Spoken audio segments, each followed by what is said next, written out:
Pretend you're talking to me. I am talking to you. Hello, everybody, and welcome back to the Cheap Seat Critics podcast, where today we're covering Narnia, the second one of the Narnia trilogy, Prince Caspian. And with me today is I'm one of your hosts, a geeky writer. Hello, I'm Crimson Maroon. Hello, I'm Sprinks. I guess we're going with this. And I guess I can go with the spiel I did last time again, that I was not prepared to go again with. Shoot. The riveting rival of Retribution, the honorable hero of Hot Pot, the Queen in Green, special guest Kye Laris, joining us again for this week. Hello. Hi. Oh, shoot. Oh, that's right. Hey, if you're, around Narnia by chance, you can find us over on socials that are Facebook, Instagram, TikTok, Twitter, Blue Sky, Blue Ski, LetterBoxd, average out numbers of graphs of whatever it is we covered. We got visual side of things on YouTube, Rumble, and Spotify. We got audio platforms over on a bunch of other sites as well. I think that's everything. Roll the intro.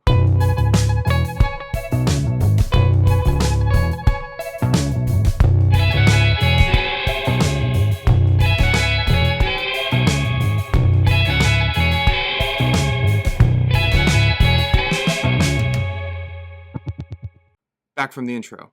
There we go. Easy peasy. All right. We should start with our histories for this one. As we do, I'm gonna pick on Crimson first. Oh, okay. So, the second Narnia movie is one I have seen less than the first one. Who knows if that trend will continue to the third one? I've probably seen this one. This is probably my fourth time for the podcast. For the podcast? Yeah, 3 times, and then the fourth was for the podcast. Oh, okay. Outside of that, I kind of talked about my general history of Narnia before in the previous one. Check out our coverage, but in particular with Prince Caspian, I played a little bit of was it a PS2 game, Sprinks? I don't even know. It was your copy. It was Xbox 360. Xbox 360. Xbox 360 Prince Caspian game, played a very small amount of it. It was janky and not good from what I recall.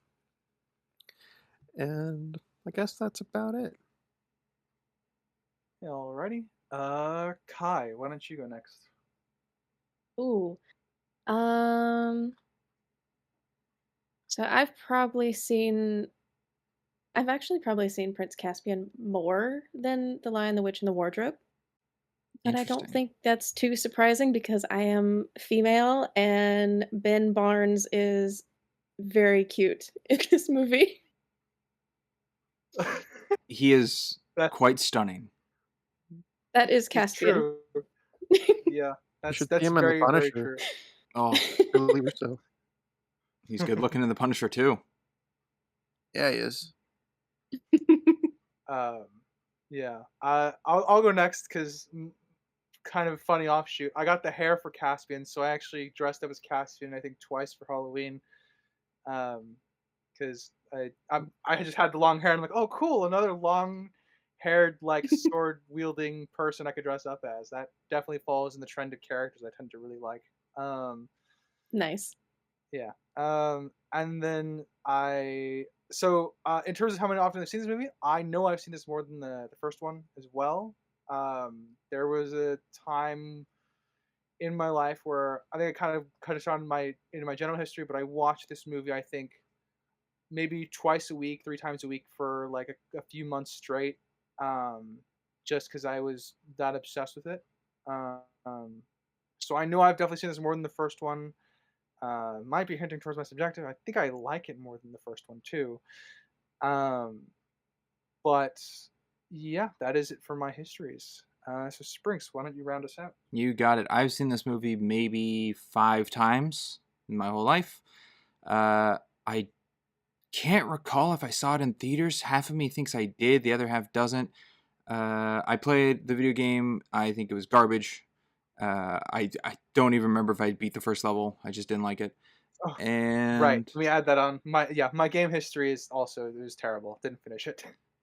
And I think that it. I can't remember the last time I saw this movie before watching it for the pod. I just know there's one scene when I was younger that really didn't sit well with me. I'd be curious to hear about it when we get there. Oh, we'll get there. Uh-oh. All right. I guess with that, we can move into fun facts about the film. This movie came out in May 7th, May 16th, 2008, for everywhere else but New York City, because it came out May 7th in New York. And then June 26th, everywhere else. Had a runtime of 150 minutes. With a budget of 225 million, so I think more than the last film, and its box office returns was 420 million, so a little bit less. So they made less than double their money back. Okay. That's a Yeah. pretty big budget, especially for 2008. Yeah, I think that's they just didn't get the amount of returns they wanted on it either. And it was obviously directed by Andrew Adamson, who directed the first one, if I remember correctly. Yes. Yep. And the first two Shreks. Yes, and the first two Shreks. He only hits, as far as I remember. All right, and that's the general facts. I'll move into some more of the fun stuff. As you know, Tilda Swinton's reprised her role as the White Witch briefly, but she also has a short cameo as a centaur in the film. Did not know that. Oh. Yeah, I have to, when I rewatch the film next, I'm going to try to find her and spot her. I don't think she was the one that was crying. No, probably not. So. According to Skander Keynes, Edmond Pevensies, for one shot where we had to slide off the roof, he had a $500,000 camera strapped to his legs because they could not get any stuntmen the same size as Skander to shoot the shot. Oh, weird. Yeah, that's just funny. This is more of a book thing, but the Reepicheep's mice are supposedly descended from the mice that freed Aslan from the stone table. So Aslan granted their species the power of speech to honor their devotion. Oh, so there are... Wait, that just muddies the water. I'm glad that's a book thing and not actually in the... Interesting. Yeah. It would be interesting to if they decided to play that out, but that is more of a book thing. But that's the way they pay homage to that is they tie the cat up in the castle, the same way Aslan was tied up on the stone table. Oh, okay, that makes sense now. Yeah, they're not the mice that freed Aslan, but they are descendants. They better not be the mice. Yeah. Hey! Apparently, someone is alive in the Voyage of the Dawn Treader that I haven't met yet. So, who knows? And Anna Popwell was disappointed that Susan did not get to use her bow much in the first film. When she mentioned this to director Andrew Adamson, the film script was altered to add more scenes with her using it, and I think that is very much to the film's benefit. That is for the better, yes. Mm-hmm. That was one of my first notes I wrote, was saving what was his name? Thumpkin. The little... Yeah. Is that really what his name was? His name is Thumpkin. They say it like once in the whole movie. Yeah. And then so I honestly just call him Peter Dinklage because it's funny to watch DLF. Peter Dinklage and Warwick Davis on the same screen. I forgot they were together for this film. Yeah, so when she saved DLF on the bow, I'm like, oh, well, she just used that more than the first movie. She fired twice. That's true. The bow's only use which was killing Ginnabrick in the first movie. Yeah. And that is all I have for fun facts. So I will open this to the panel if anyone would like to offer a fun fact of their own. Did you know Regina Spektor, who is the singer of the first credits song also has a song called The Calculation that is used in one episode of the TV show Castle. That is a very Crimson thing to say. It's very specific. I was surprised to hear her music, and you're like, oh, I didn't know she was in here. She also has a song called Folding Chair and Eat and blah, blah. Huh. Crimson, I did not know that. What I do know is one fun fact of my own. Does anyone know who auditioned to play Prince Caspian that was turned down? Tom Hanks. No, it was not Tom Hanks. God, no. Please, no. No. I have no idea. They denied this actor because they deemed he was not handsome enough to play Prince Caspian. Wow, what a Okay, bash. now I'm curious. Who? Yeah. It was Andrew Garfield. What? Okay.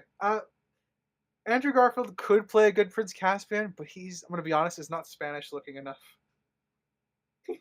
But I agree, he's not as handsome.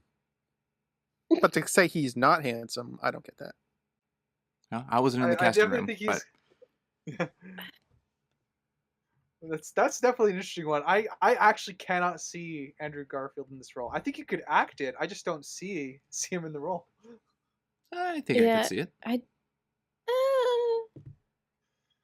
I can't I don't hear think him do I it. don't think. Yeah, no, I don't think he would have been as good a fit. Yeah, I think Ben Barnes, it definitely feels more in line with the Telmarine culture that's in the Mhm. film. All right. Do you have any fun facts to offer Kye, or Um, You don't have to. you don't have Yeah, to? you don't have to not go at find this any. moment. But okay. No, yeah. All right. And I guess with that, we can move into our coverage. We will be doing act structure, and we'll do popcorn within the act, so you can jump anywhere within the act to have time to talk about. Our first act is obviously from the beginning. Funny how that works. To when the Pevensies meet Caspian at about a little after 50 minutes, I think, in the film. And we will start with Sprinks. Okay. This might be one of those Mr. and Mrs. Smith situations again that I need clarification on. Oh, what a start. Why are they trying to kill Prince Caspian? Because his uncle, what's his face? Miraz, wants his bloodline to secure the throne of the kingdom. Caspian's the current ruler. So if Caspian's he killed the him, heir. Killed Caspian, the so new he would take the throne, and then his male kid, heir. Okay. his son. Okay. Yeah. And you get the sense in some scenes later on, and one of the things I do actually like about this film is the world building with the Council of Lords that they have. You get the sense that Miraz has been gathering power within that group before we even see them in the film, just by the way he interacts with all of them. Mhm. And I think that also is one of his ploys as well, to eventually get the crown for himself, both in supplanting Caspian, but also securing loyalty from the Council of Lords. And the way that Caspian was talking during the council, it's not, and there's empty seats. It kind of implies that they've been getting knocked off or something. Yeah, I mean, they're all old. They say that they're all either being killed off, or they're all just succumbing to natural causes, which is why they need a king to appoint a new council. True. Miraz has no problem killing his own guys. So, Not at all. Yeah, and that's why it comes back to bite him in the end, I think. Yeah. Crimson. Got a point you want to jump to? You want to add on some more? No, I'll go on. So I mentioned in the previous one that I couldn't decide whether Aslan or the witch were my favorite characters. Aslan is no longer my favorite character as of this movie. I feel like he's such a betrayed version of himself. In the first one, he kind of did willingly let his kingdom suffer for 100 years, but in this, he led them to extinction. And his presence just took out the whole army with the trees. He summoned a waterman and pretty much just won the war single-handedly. Why? Crimson, he can't do things Deus the Ex same way Lion. twice. He still saved the day. Same as He last did it time. differently. Waterman Well, instead of I'm unfreezing gonna an be army. honest. The trees saved the day. I don't.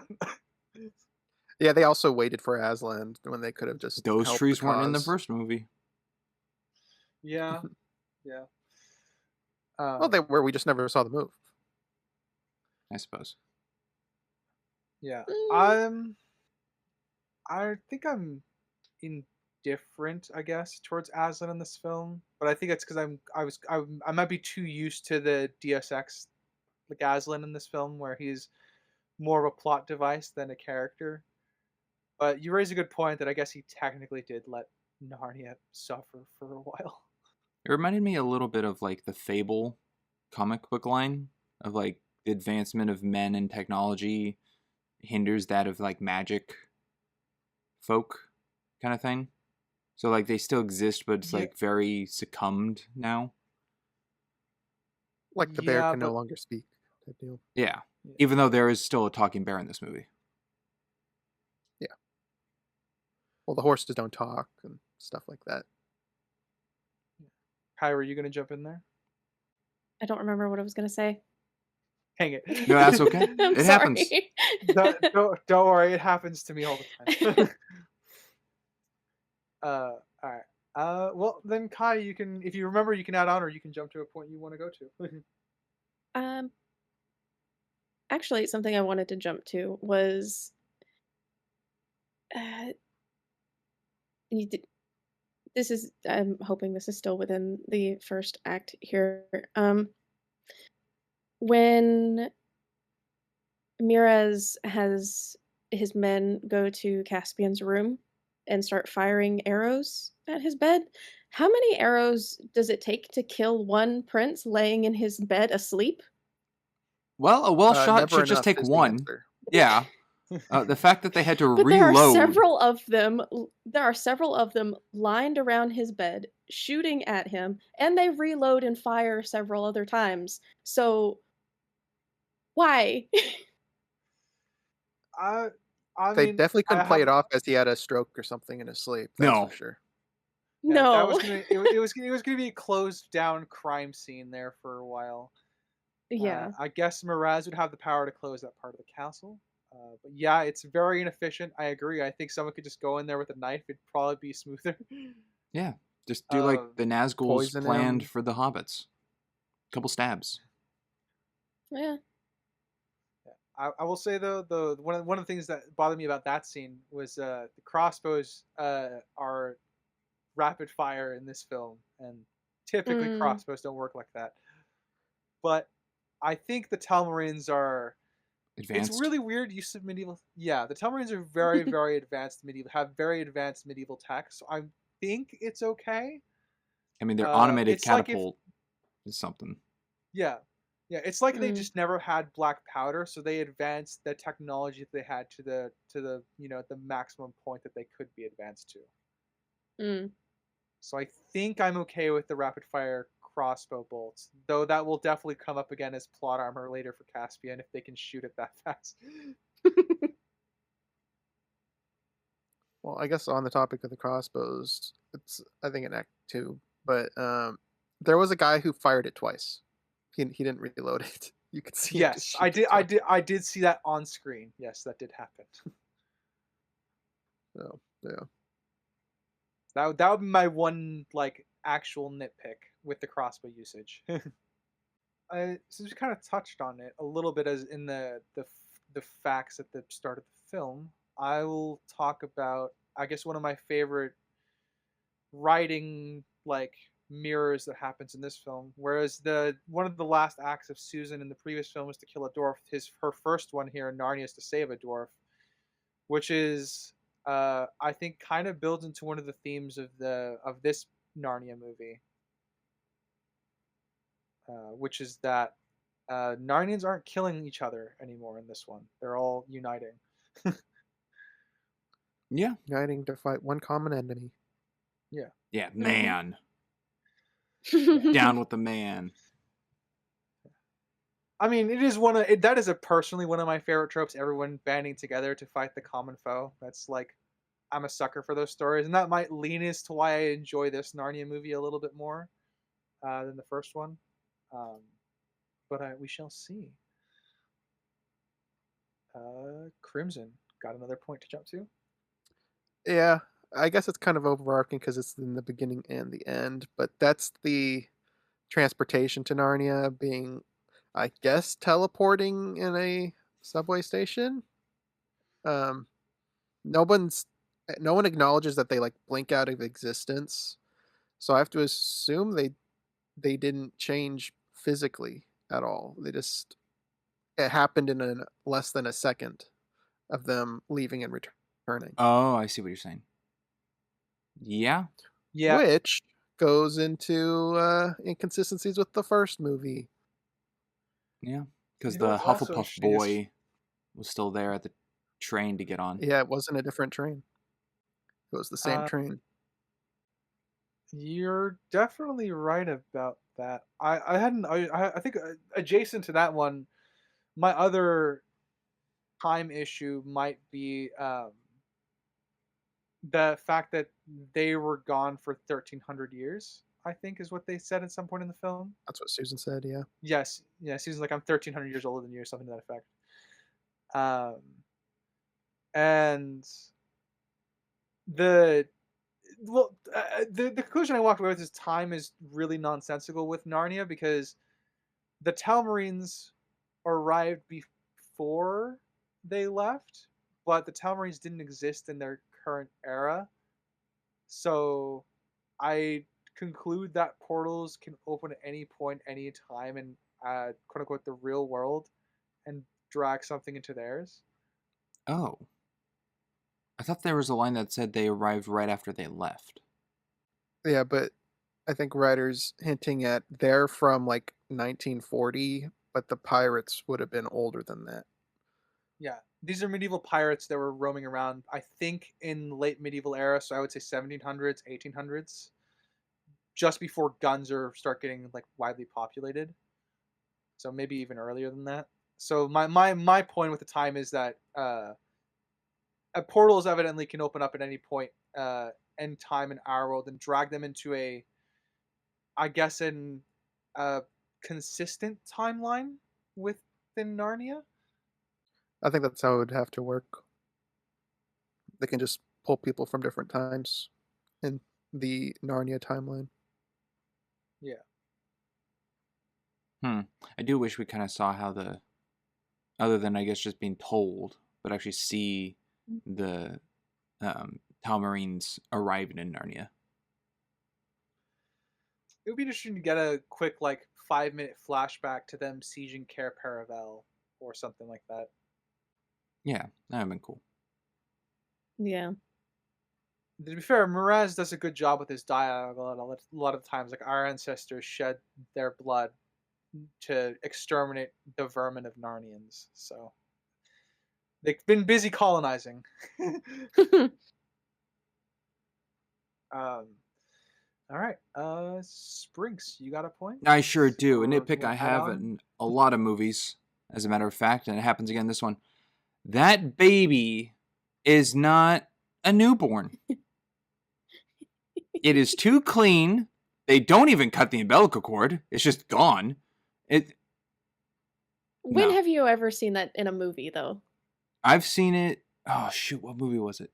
There's a movie that does it very well where, like, the afterbirth is coated the baby and it has, like, no hair. And they give it, like, an actual, like, prop-made umbilical cord on it. Crud, I can't remember what movie that was. That's the best one I think I've I'd like seen. to remind you that but- this is a kids movie, though.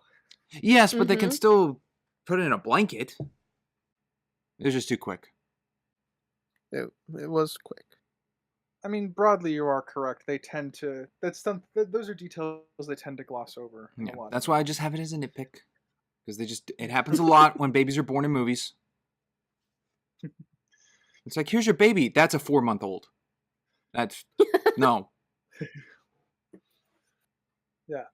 Well, it's intentional, but the worst one for me is still Twilight. Oh yeah, CGI baby. Ugh. Listen, it was hilariously bad, but all right. Hi, feel free to add on to any points or jump Mhm. to your own. Um, okay, where would you put the where Reaper Sheep makes his first appearance? That's still in Act 1. Yeah. Okay. Because that's actually one of it's a funny scene to me. So it's after Reap and the other rats have taken out the Telmarine soldiers that are hunting Caspian. And he tackles Caspian to the ground and tells him to pick up his sword. Caspian says, no thanks. Pick it up. I will not fight an unarmed man. Caspian says, which is why I might live longer if I choose not to cross blades with you, noble mouse. The funny part of that to me is Badger, or Truffle Hunter as Reap refers to him, tells Reap, stay your blade. And Reap says, I trust you have a very good reason for this untimely interruption. Knickerbrick says, no, he doesn't. Go ahead. Yeah. It's pretty true. I wonder if it's a hint as to Knickerbrick also being like a descendant of like a follower of the White Witch. Is that set up for that? It could Badger be. later said that he lost hope. So Yeah. That is a fact that we Okay. covered last week. That Ginnabrick, or Knickerbrick is Ginnabrick's descendant because they both bear the same like heir ring on their hand. Mm-hmm. Yeah. So it makes sense that he would know what the White Witch is, obviously. Yeah. Also, Mhm. both their But- names end with Yeah. brick. I mean, it sounds like they're related. Mhm. Yeah. But Okay. But yeah, no, I agree. That is a funny scene. Yeah, the context of that scene, I think, is a little funny, which explained by you, Kye, that it's Reap and his other mice friends taking out all the Telmarines. Being that we don't really see the other ones, it kind of comes across that Reapajik is the only one taking them all out, which makes him look far more strong on his own. Yeah. I mean, we see him take out Telmarines by himself during the castle raid, so Well, it's true, not but I like too much this of a leap swiftness if it and is just speed Reaper Sheep, yeah. is Yeah. I will say it's a bit of plot armor kicks in for Caspian because Caspian's lucky he didn't get wiped out like the rest of them. that's what I was gonna say. I don't see why he didn't get wiped out because he did have a weapon in his hands. He did wield a weapon, so I don't get why he was spared for the talk. Yeah, the defense of this that you have to that I assume happened is he saw them like he was helping Truffle Hunter, but then I think Reaper Chief would have asked different questions. Yes, he would have. well, yeah. Reap not knowing Caspian and Caspian being the closest quote unquote Telmarine to Badger should have been taken out first. Then Depending on where they were around him, I guess. Mm-hmm. Don't really know what direction they came from. that's true. Just seen as like the closest threat. So yeah, heavy plot armor for Caspian here. I don't see a reason why he wasn't attacked. Yeah. Adding on to this scene's plot armor for Caspian, there's a scene where he's essentially he's standing still trying to pick Truffle Hunter up, and no one fires the rapid fire crossbows at him. No, they give him time. Yep. Yeah. So definitely got some plot armor for this scene. I do think the character of Prince Caspian is fantastic, though. He knows that he's not like the best sword fighter, or at least compared to Reaper Chief, but he knows when not to fight, which I think is a nice little detail for who his character is. Because obviously that him knowing not when to fight is kind of gets a much more dramatic scene later on after the duel, but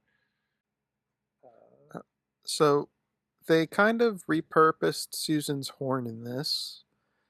Originally, Santa said use it to get help, right? help will always be there when you use it. And they kind of change it to now it's a summoning device for the kings and queens of old, which makes me kind of think now that Santa summoned them in the first movie because he had the horn. Interesting. I saw that as a better clarification that the horn, because when it ran out in the first movie and Peter came to the call, I went, oh, I think I pointed out, I'm like, it's interesting. Peter picked up because he knew of the horn versus anyone else who was probably in closer vicinity. This kind of confirms to me that the horn call is only to the Pevensies. Yeah, I'm kind of leaning that way too now because of this, because no one else really reacts to it other than the Pevensies. I guess we'll see in the third one if it gets used. I don't remember if it does. That's true. Guess we'll find out. Yeah, which was odd. Then when, shoot, what was it? Someone gave the horn. Did Caspian give the horn back to Susan? He tried to, and then she said, "No, you might need it to call me again." To call me? Okay. I thought he gave it back. Okay, I'm misremembering. Maybe it's just later in my notes. I thought something was confusing with the horn. But I mean, even if it is just to summon them in particular, it still wasn't Santa's possession. True. I mean, I kind of just like the idea that Santa's kind of the arbiter here. Puts everything forward. God, see, not even Prince Caspian's a Christmas movie. No. No. No, I'll just put my foot down. It's not. No, you're right. I'm only going to argue the first one is. I'm not going to argue with this one. It's a small thing. I'll jump to the very beginning where we see Caspian escape on the horseback, and we see him fording a river. I like that river is used essentially as a plot, like it's a way to keep it puts a timer on the film essentially, in a good way, because it's never really explicit. But obviously, once the bridge is complete, the Telmarines can bring their army and all their equipment across. But you get like the reason for it buys Caspian enough time to get essentially get captured by the dwarves and the badger, but it also it's just a nice barrier in world that I like. Yes, a line in the sand, as you will. Yeah, and there's also obviously the symbolism aspect in fairy tales. Hedges and bodies of water are always gateways to the other world. Though obviously in this world, in this film, it's more explicitly the forest. Oh, so Caspian entered a secret garden. Kind of, yeah. That is kind of what the symbolism is. I'm in the garden. Okay, you don't have to sing it. Thank you. Hey, it's a good tune in that movie. Okay. Yeah, Kye, do you want to go up? Never mind. Sprinks, go. Okay, I was just gonna say the beginning of this movie is very blue.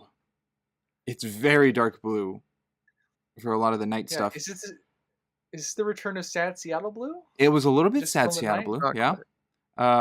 But I was trying to piece it together. If being like Caspian's trying to retreat from this place and it's very blue, if blue is like a sign of evil in the movie with like ice and everything. I'm not gonna go that far with it because I think the river being used at the end to be ultimately undo the Telmarines. I'll say blue is typically used as a Telmarine color in this film quite a bit. Mm-hmm. It's mostly just a battle of warm and cool colors, I think, is kind of the breakdown. Oh, okay. Yeah, You get all the warm colors with the Narnians, and there's the nature aspect, and then the stone, steel, cool colors of the Telmarines. Yeah. Whatever. The Telmarines. The people. Or as Edmond called it, the Telmarines. Hey, he's new, all right? He doesn't know them. I would say, yeah, that's kind of also where I'm leaning with it, Sprinks, because I think they, like, during the nighttime battle, obviously because that's in more Telmarine territory, plus it being at night, I think it having that filter over adds, I think, a little bit more to the raid, Mm-hmm. and also because they lose the raid too, so there is that also going into it. Yeah. Yeah, because it also gives it a tone of sadness. Yeah. It does. Sad scene. That's the truth. All right, Kai, now you can go. um. But now my mind is blank. You could always do broad stuff of like how you think like Peter is compared to the first movie or Yeah. something. You could always ask Oh, questions. Peter is a. Is it okay for me to swear? Yeah. We're yeah, past the sure. 2-minute You're mark. good to You're go. fine. Because Peter in Prince Caspian compared to the first Narnia is a dick. Thank you. Oh my god, 110%. that is I feel like something that I didn't realize until now as like an older person, because Peter and Edmond kind of like swapped roles between movies. They did. They Who's did. Edmond? I didn't really see him in this movie. Yeah, this Edmond's way better. yeah. So I think I think Edmond and Caspian got a lot of Peter's traits from the previous film. Yeah, Yes. Peter the Magnificent, my ass. I'd say he definitely earns it again by the end of the film, but I realized that Peter's character is drastically different from from Lion, the Witch, and the Wardrobe, and I'm almost to say it's like an character damaging in terms of I would say it scale. is. It certainly They is. don't Yes. justify it. Because isn't this also to go with the world building that they should have the minds of like 30-year-olds? So Well, no, they right. de-aged. So Yeah, they Well, remember that's they why- were They don't were retain their adults memories? stuffed into the bodies of teenagers. Yeah. Yeah. kind of. They're They now- didn't even remember where their house was, which was something. Well, everything looks unfortunate. different after 1,000 years. Okay, The view is the they same. didn't. It's not that they didn't know where their house was. It's that their house is essentially a ruin. Why would they assume it's their house? Yeah. Lucy pieces it together. So they remember Care Paravel, which is the end. Well, not exactly the end. They're still young in that. But I'm just like at the end of, before they go back It's into the castle they wardrobe, ruled, yeah. they're like in their 20s and 30s. When they come out of the wardrobe, they don't have the minds back of like before they entered. So isn't all that time in Narnia still in their heads? Yes. Yes. So Peter That's to why act like a Peter's- teenager as like a 30-year-old, it just... Dang. I mean, so the level of this that can work for, as far as I would take for Peter, is his frustration that he's being treated like a teenager. That's why he got into a brawl at the beginning of the movie. So there's definitely elements of frustration that come from that. But I do think the film takes I think the film changed him too much to be believable as well. I'm kind of with you guys on that. The only benefit is that we didn't see how he ruled Narnia. He could have turned into like not necessarily a tyrannical ruler, but more of a stuck-up noble that that wasn't on screen. And the only benefit, that's just me inferring, because we time skipped. And whenever I have to infer character growth during a time skip, it's usually where I'm starting leaning towards it's not that great writing, not really good writing. Do you think the main change for Peter then was just to bounce off of Caspian to show Caspian's attributes and make him look more like a good guy than having like two essentially same characters of Peter and Caspian? It was for the headbutting. I definitely think that's what the intention is. That it definitely does help make Caspian stand out, because he's the one being added to this ensemble cast. So I definitely think that's why they did it. It's a very like cool thing to do as a writer. But I'm with all of you.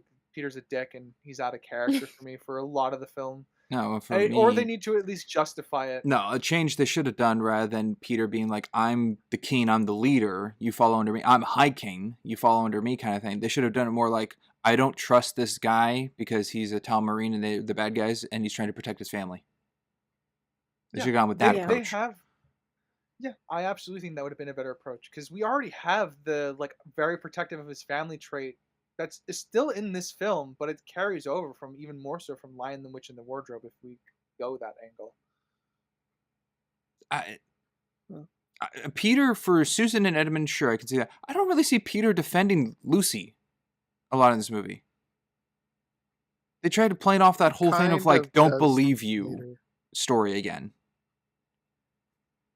Oh yeah, when she claims to see Aslan the again, first time, or and they're we'll like, stay here and wait for Aslan, even though the two ideas was either wait and defend or leave and go, and waiting for Aslan to still essentially wait and defend. Well, wait, defend, and search, I guess, would be the addition, is to look for Mhm. Aslan. But yeah, they had an opportunity in the train station to establish Peter's frustration more, where they talked about um, like they're still kids when Edmund brings it up, but we are still kids. yeah, Peter could have been like uh, referencing that he's tired of acting like a kid because he's Yeah. actually a I grown mean, up. the Something like that. the closest we get to it is him saying, it's like, I wasn't always. Yep. But Yeah. it's obviously it's a very teenager thing to say, I guess. Yeah, like going in the back of the bodies, I guess younger, do they have the puberty and hormones going through? They could add to the frustration? Biologically, chemically, yeah, they probably would still have that. Okay. So they did need to establish Peter's change more directly. Mm. I guess for my damage ladder, because a lot of the film's drama revolves around Peter's character being this way, because even though he's 1,300 years removed from his previous self, he still assumes like everything's the same, and that to me also just didn't line up. Like when he's trying to navigate through the forest, and he's like, "There's a crossing this way, I know for sure," and he's arguing with Duncan over it. I'm on my damage letter. I'm probably putting this up to at least a flaw in general for Peter. I think it's one of the more damaging aspects of this movie. I have it as an issue. I mean, it affects the whole movie because he's so stubborn and hard headed. Then all those Narnians get killed in at the castle fight. Well, Yeah. I'm not gonna even fully blame him for that, because Caspian definitely also shares some blame for that. But Yeah, but Peter, his own as actions, Caspian points out, he could have called it off. they're both to blame in that. Yeah. But of his own actions, he is responsible for them dying. Yes. Mhm. That was a heavy point. Kye. All right. You got anything you want to add, Kye, onto that, or I'm gonna pick on Crimson? No, you can move on. All right, Crimson, you're up. Okay. I don't know how they got found in the forest so quickly. It's a forest no one's been into. It's a scary forest, and they managed to find Caspian. I guess technically twice. First time with the badger, and with what's his face? Not Ginnabrick, but the new Nickabrick? one, Nickabrick. And then later with Reepicheek. Reepicheek. They just keep finding them, and I don't really know how. Yeah, I had that as I convenient plot armor that Caspian falls off his horse right outside the home of Badger and Reepicheek. Or not Reepicheek, and it's Nickabrick. lucky. It's lucky they even left their house at any point. They like they're supposed to be in hiding. They're essentially in a camouflaged house. And not only that, they know of the horn and stuff. I doubt it's something every Narnian knows. Well, as for me, I guess it might be like the folk tales of Susan, because as they make it clear, there's definitely legends about the old kings and queens. So I feel like the horn would be a fairy tale in a weird, strange way. But I'm half and half on them, like knowing the exact purpose and meaning of it. And look, I mean, it could just be a generic horn.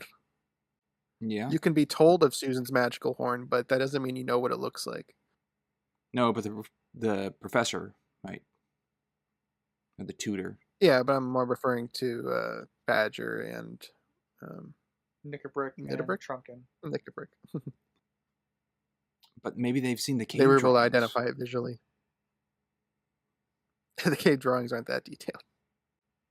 Well, that's true. They're not super detailed. Did they meet at Aslan's How after they formed up as a group with the other Narnians, or was that where all the Narnians just chose to gather? I don't really know what that building is to them. I I don't don't know if know that's where either. they've been hiding this whole time or They don't even say just what it is. used for this fight. Yeah. What is it? Susan yeah. asks, and Caspian goes, "I don't know." Well, he says, "You don't know?" As if implying he knows what the place is, which he shouldn't, because he thought this was Yeah. all myth. But I know it's not. I have a- It's definitely not the cliff where the stone table was in the first movie. No, Yeah, they had to I move have it a- or moved. build this and a hill and a mountain behind it, because it was like on a cliff edge, right?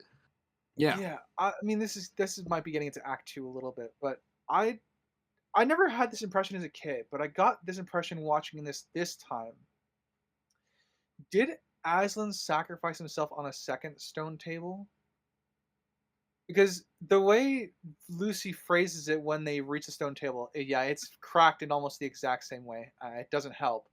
But Lucy says something like, "Oh, he must have known what he was doing." Like it's an echo to the first film, yes, but she could be referring to the fact that he sacrificed himself again, which is why he's missing. I don't think so. Did she say was or is? Past tense or present? I thought she said is doing. He must have She known says what he is. is doing. Yeah. Is. So inferring to like there's a reason why he isn't helping right now.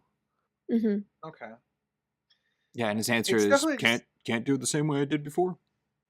Like I said, I genuinely don't know why they're. It's cool that it's there, but obviously maybe in 1300 years that high mountain had been eroded down into the How. Maybe. I guess that's Yeah. true. All the terrain could be just different. Mm-hmm. Yeah. But I don't know. It was an interesting interpretation I potentially walked away with because I could see Aslan potentially sacrificing himself on another stone table, but I wish the film was more explicit if that were the case. Are you saying that as in it could have been before the first film or after the first film that he did that again? I think it's after. It would be after the first film because there's a tomb built around it this time, and so or at least it's implied to be a tomb. Yeah, but the mural And on the wall looks like the depiction of when Susan and Lucy see him resurrected at the end of in the first film. yeah, it comes across to me more as like they built a temple or a shrine around it because it's a very, very important event in the kings and queens of old, and with Aslan. So I'm batting more of a devil's advocate here to try and explain why there's another stone table here.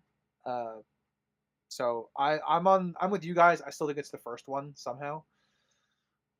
Okay, I think it's the first one, the one and only. Yeah. All right, so I guess we should each state our positions on it then. I'm thinking they transported it here. Kye, what do you think? Build around, transport? I think they just built around it. Yeah, I think they built around it. It's been enough time has gone past for the mountain to erode theoretically. So springs. I'm slightly leaning that it was moved because in the example of Cair Paravel and Ruins, Lucy was still able to depict what it was and everyone got it. This seems like a location no one recognizes. For it to be the same location and just like terrain that's moved true. down. This because the question of like you don't know to the Pevensies kind of implies they don't know this location where it is. And I just think the entire terrain looks vastly different than where the original one was. Because it's implied that a few hundred years have passed. Well, Susan, So what was it? a lot 13? can change. Yeah, Yeah, 1300 Susan years. says, yeah. And she left when she was 30-ish, late 20s. Mm-hmm. So they were in Narnia for maybe 10 years before leaving, and then a year in real time equals, I suppose, 1,300 years in Narnia. Mm. That's the takeaway. But there is no consistency with the time in Narnia anyhow. No. Can't wait to see what the time jump is in the next one. No, we'll see. Yeah. I have a little nitpick of when they find their old gear in like their treasure troves.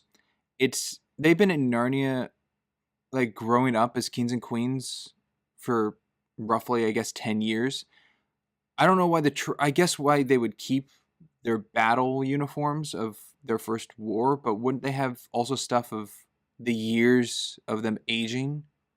Well, yeah, They did. Lucy refers to do. her clothes being big because she was an Edmund's adult. also wearing a helmet that's too big for him. As Yeah. well. Okay, I'm thinking they've been gone for a year in real time, so they would have aged a year up there. So the fact that their like armor fits from, I guess, a year prior of their bodies in the Battle of Narnia in the first movie doesn't fully line up for me. I feel like it should be like updated as they got older in Narnia to fit. I mean, Peter and Edmond were the only ones that really had armor in the other ones. Susan and Lucy kind of just had clothes, and they weren't really tight clothes either. They were kind of loose. So I could see 1 year's growth still fitting in their outfits. And Peter was like 17 in the first one, so I don't see him growing all that much either. Okay. And It's just a small nitpick for me. Yeah, fair enough. You got me thinking about. I might have wrote down on my notes how they got their gear, because they clearly don't bring it with them here, but they have it for the battle at the end of the movie. But we see that they have a blacksmith and they have forges and stuff like that, so maybe they got their armor remade. Actually, did they have their stuff on them when they went into the wardrobe as adults? Did Peter have his sword and stuff on him? No, they had their clothes and their crowns, but they didn't have their swords, their armor, and stuff like that. Drat, I knew I was forgetting something. There was a line stated that Susan's horn was missing and that maybe she left it on her saddle. I was going to go back and see if she left it. Drat. Yeah, that was a line. Yep. Because that was the only thing missing from her trunk. Yeah. Mm-hmm. Of course, the professor could have found it somewhere else in the wild of Narnia, because he clearly has been spending decades looking for it. But well, his mom was a black dwarf, so maybe it was passed down or something. Maybe. Ooh. Yeah, I never thought about that. Could be, since they're all together or working together. I'll jump to one of my potentially... It's a small thing in the film, but I really love that as soon as all the Pevensies are back in Narnia, the first thing they do is they go and play together as a family. It's a very small thing, but because they were bickering only moments ago, it kind of shows you, I guess, the duality of what it's like to have to be really tight-knit with your siblings, which is you argue all the time, but, when it comes down to have fun, it's hard to find a better place to have fun than with your siblings sometimes, True. Yeah. So, I definitely it's a very small thing. We got the repeat of the theme as well for the first one. One day. Yep. Yeah, I still can't sing. Who knew after a week I didn't get better? They play almost every single song from the first movie in this one. Yeah. I mean, even Tumnus, his little cave drawing, they got him his little lullaby. Yeah, they snuck in a bit of the lullaby, yeah.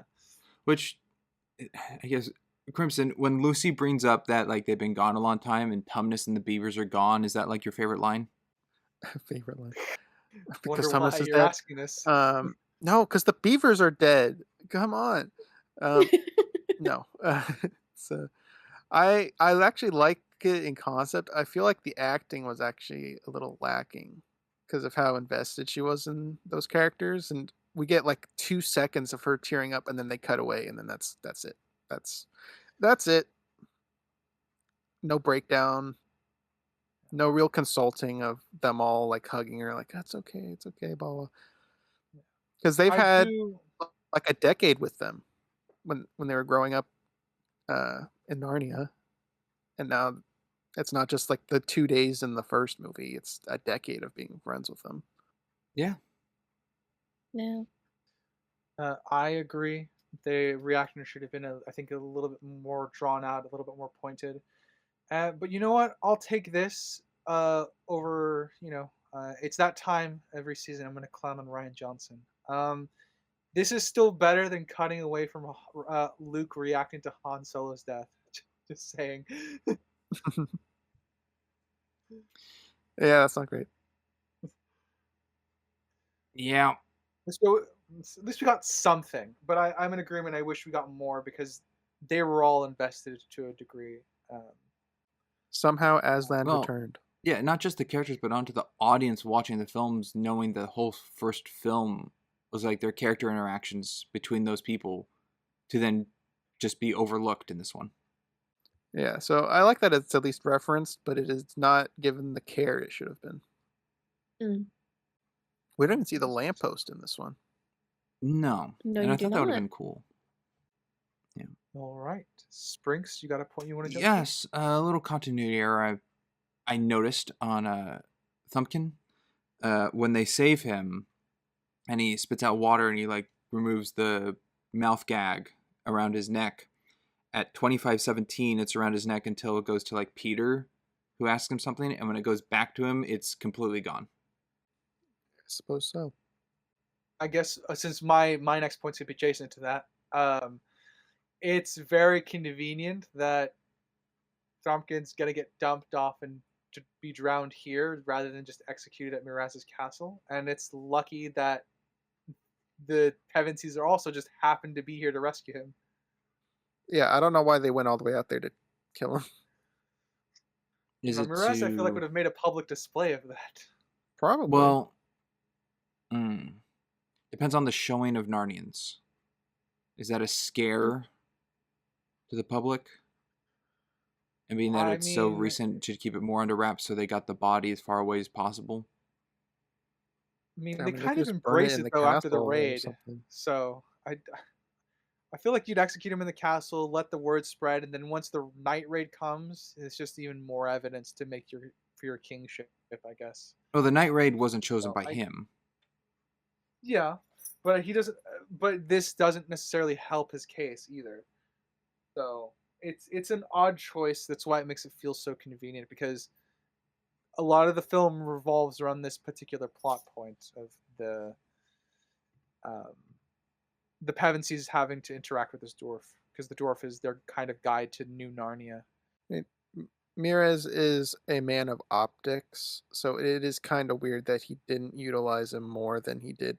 Because he used it on the council to sway them away from him trying to kill Caspian and to blame the Narnians and stuff. So he did use him, but he could have used him more. It's weird that it's a secluded private execution. That's Yeah. Well, And that of drowning. the people of that live under the Telmarines, they believe Narnians are a myth. That they don't exist. Yeah. So I mean, what do you think their answer was, seeing the armies, like, because the castle, you have to go through the kingdom to leave the castle, so the subjects would have seen the army coming out. Would they have said they're going to war with the Narnians, or what do you think their reasoning was? like during the night raid when they're all waiting for the signal? no, even before No. that, when they're going out to build the bridges and everything too. They could have used the excuse we're expanding the kingdom. Oh, I see. Maybe, yeah. Like I said, it's implied it's a small force that's dispatched, and it's General Mhm. Gazelle, and General Gazelle is the primary Telmarine general, as far as I can tell, at least under Mhm. Miraz's group. So it makes sense that they would do that, because at least General Gazelle believes, and they might just follow orders. But as for the Telmarine citizenry, I feel like keeping Thrumpkin around would have probably helped try to galvanize them into supporting potentially a the full army going, or more sending more troops essentially, because eventually once the night raid happens, they deploy the full Telmarine army to go across the river. Right. Yeah, I feel like he could do the same spiel he did with the council with the subjects of like this dwarf as well as others kidnapped your precious Prince Caspian, because they seem to like Caspian at the end. We don't really get much of the citizens here. We just kind of get the end bit. Yeah, that's true. I think it would have helped flush out, I guess, the Telmarine world and culture a little bit more if we got more of it. Um, it just makes this scene stick out a little bit more upon like a more objective watch of the film, because it's a lot of plot relies on. Miraz has a lot of character reasons not to have a private execution far away from the castle for Duncan, and also the Pevensies are kind of teleported to wherever this execution is supposed to be happening. It's destiny. It's destiny. No prophecy this time around, though. Yeah, that was a couple points there. So, Kye, feel free to add on or jump to another one. Could be broad, like how the choreography of the combat goes, strategies. I think the only thing that really bothered me was I don't feel like the raid on the castle was really that well thought out. And there was way too much time wasted with Caspian and Miraz going back and forth in the bedroom. Yeah, It was pretty long. I agree. yeah. I feel like as soon as Peter saw Caspian there, he probably would have run down to the gatehouse to open it up. Mm-hmm. Because it is a bit time wasted in the fact that they're all there. Yep. I guess, how's Act 1 notes looking for everybody? Getting all I your big points out. I think I got a couple left. Mm-hmm. All right. Yeah, not many left. All right. How are you looking, Kye? If you got notes. I did a little better this time around. Okay. All right. We'll try to do 2 more each then for Act 1, if that's okay. Okie doke. Sprinks, why don't you lead us on? Yes, there's a shot of an arrow, I think shot by the Telmarines when they're tracking Caspian in the woods. Making We sure follow the that's arrow, right? right. Is that the one you're talking about? Yes, it reminded me very much of like Army of Darkness, the arrow track shot. But this It's one funny was you said that one. worse. Yeah, it's funny you said that one. I went to the Legolas shot in Mines of Moria. That is far better. And a movie we haven't covered. But that's I thought you true. were talking about Avengers, where Hawkeye tries to shoot Loki out of his. that's also far better. Ship. Mm. About the tracking arrows and bolts. Yeah, this one's very static, I guess is how I would say it. It I like guess goes Springs, from how would like you describe it? Is it like a practical shot that goes too fast out of frame and they replace it with a CGI one. Yeah, you're touching on probably one of my bigger complaints of this movie is I think it's a downgrade in the visual effects department from the first movie. I think the first one looks better. I think Aslan looks better. The creatures look better in the original. They have to use nighttime a lot in this. They do. It's Mhm. just a lot of the movements don't look as fluid. Like when you see the Telmarines, well, I'm never gonna get the name right. Like loading the you got 2 catapult, hours? You they got look this. like rubber people. They don't they don't move right. Um, it's just a downgrade. And with a budget that's like a third larger than the previous one, if I recall, it was the first one was like 150 million or something. It's a little unfortunate. This one is a bigger scope, I think, than the They first do a one, lot but more. it's not as good. I I would say the You first. Well, I think I'm leaning towards an agreement there with Crimson, but I'm not fully. Like, Crimson sounds like strongly agree. I'm like in the agree-ish area. Because I kind of think Aslan does look a little better in this one than the first one. But the beavers look better than Badger. I feel like Aslan just looks smoother in this. He looks less furry. Is that a good thing? Well, Well, no, because he has fur. yeah, when Lucy in the first movie cries on his corpse on the stone table, that's like a full-on... That's an actual prop. Yeah, that's a practical prop there. This one, the hug, doesn't really come across as like a practical prop. I don't think there's any practical Aslan in this at all. Maybe. No, I do feel it's more CG reliant than the previous. Yes, I do think there. I think there's the best CG in this one. I think is the overhead shots of like the battle. So like with that. No, because The everyone overhead looks shots and small everything. and out of detail. Yeah, yeah. But that Bingo. I mean, that's to be fair, that's what Weta specializes in. So, I do think a lot of the overhead shots look the best. I would say the night raid. Again, the films taking the scenes that take place at night definitely help with the CG for sure. I think I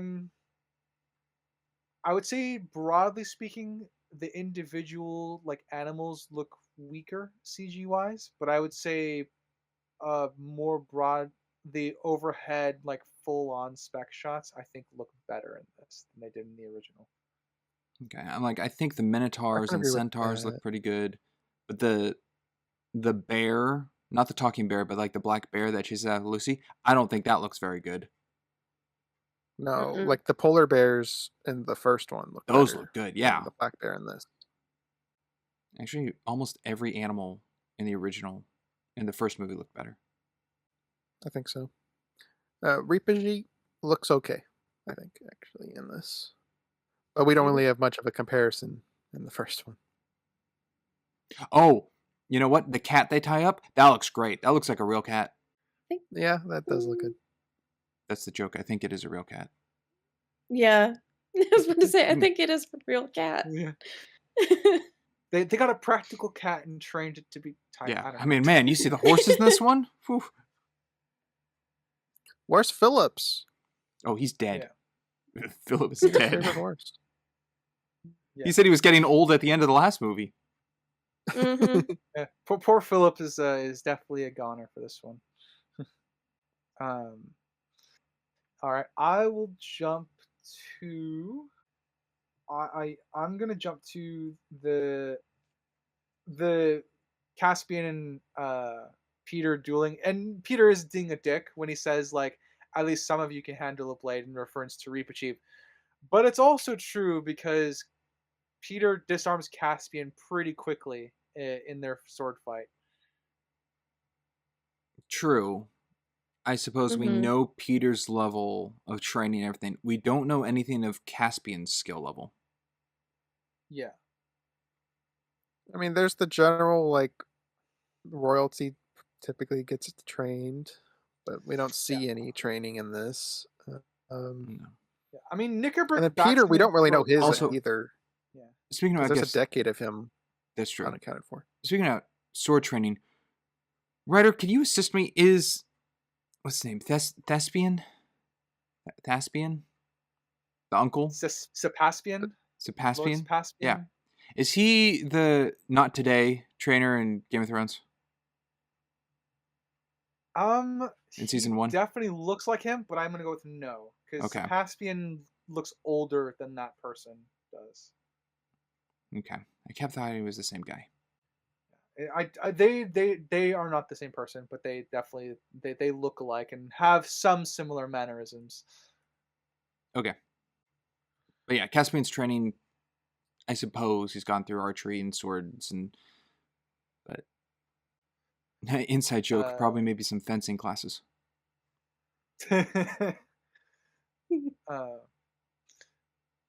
And Crimson, do you want to do 2 I don't or know. 1? Because you did abroad for the CGI one, so I can do it. I can do 2.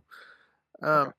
The eclipse that we see in the very beginning of this, I would have preferred if that actually was relevant to some capacity or acknowledged, other than just a cool Yeah, visual, I I suppose. I will tell you, I thought it was a production company logo, I also thought and then I that. went, "Oh no, the movie started." Oh, okay.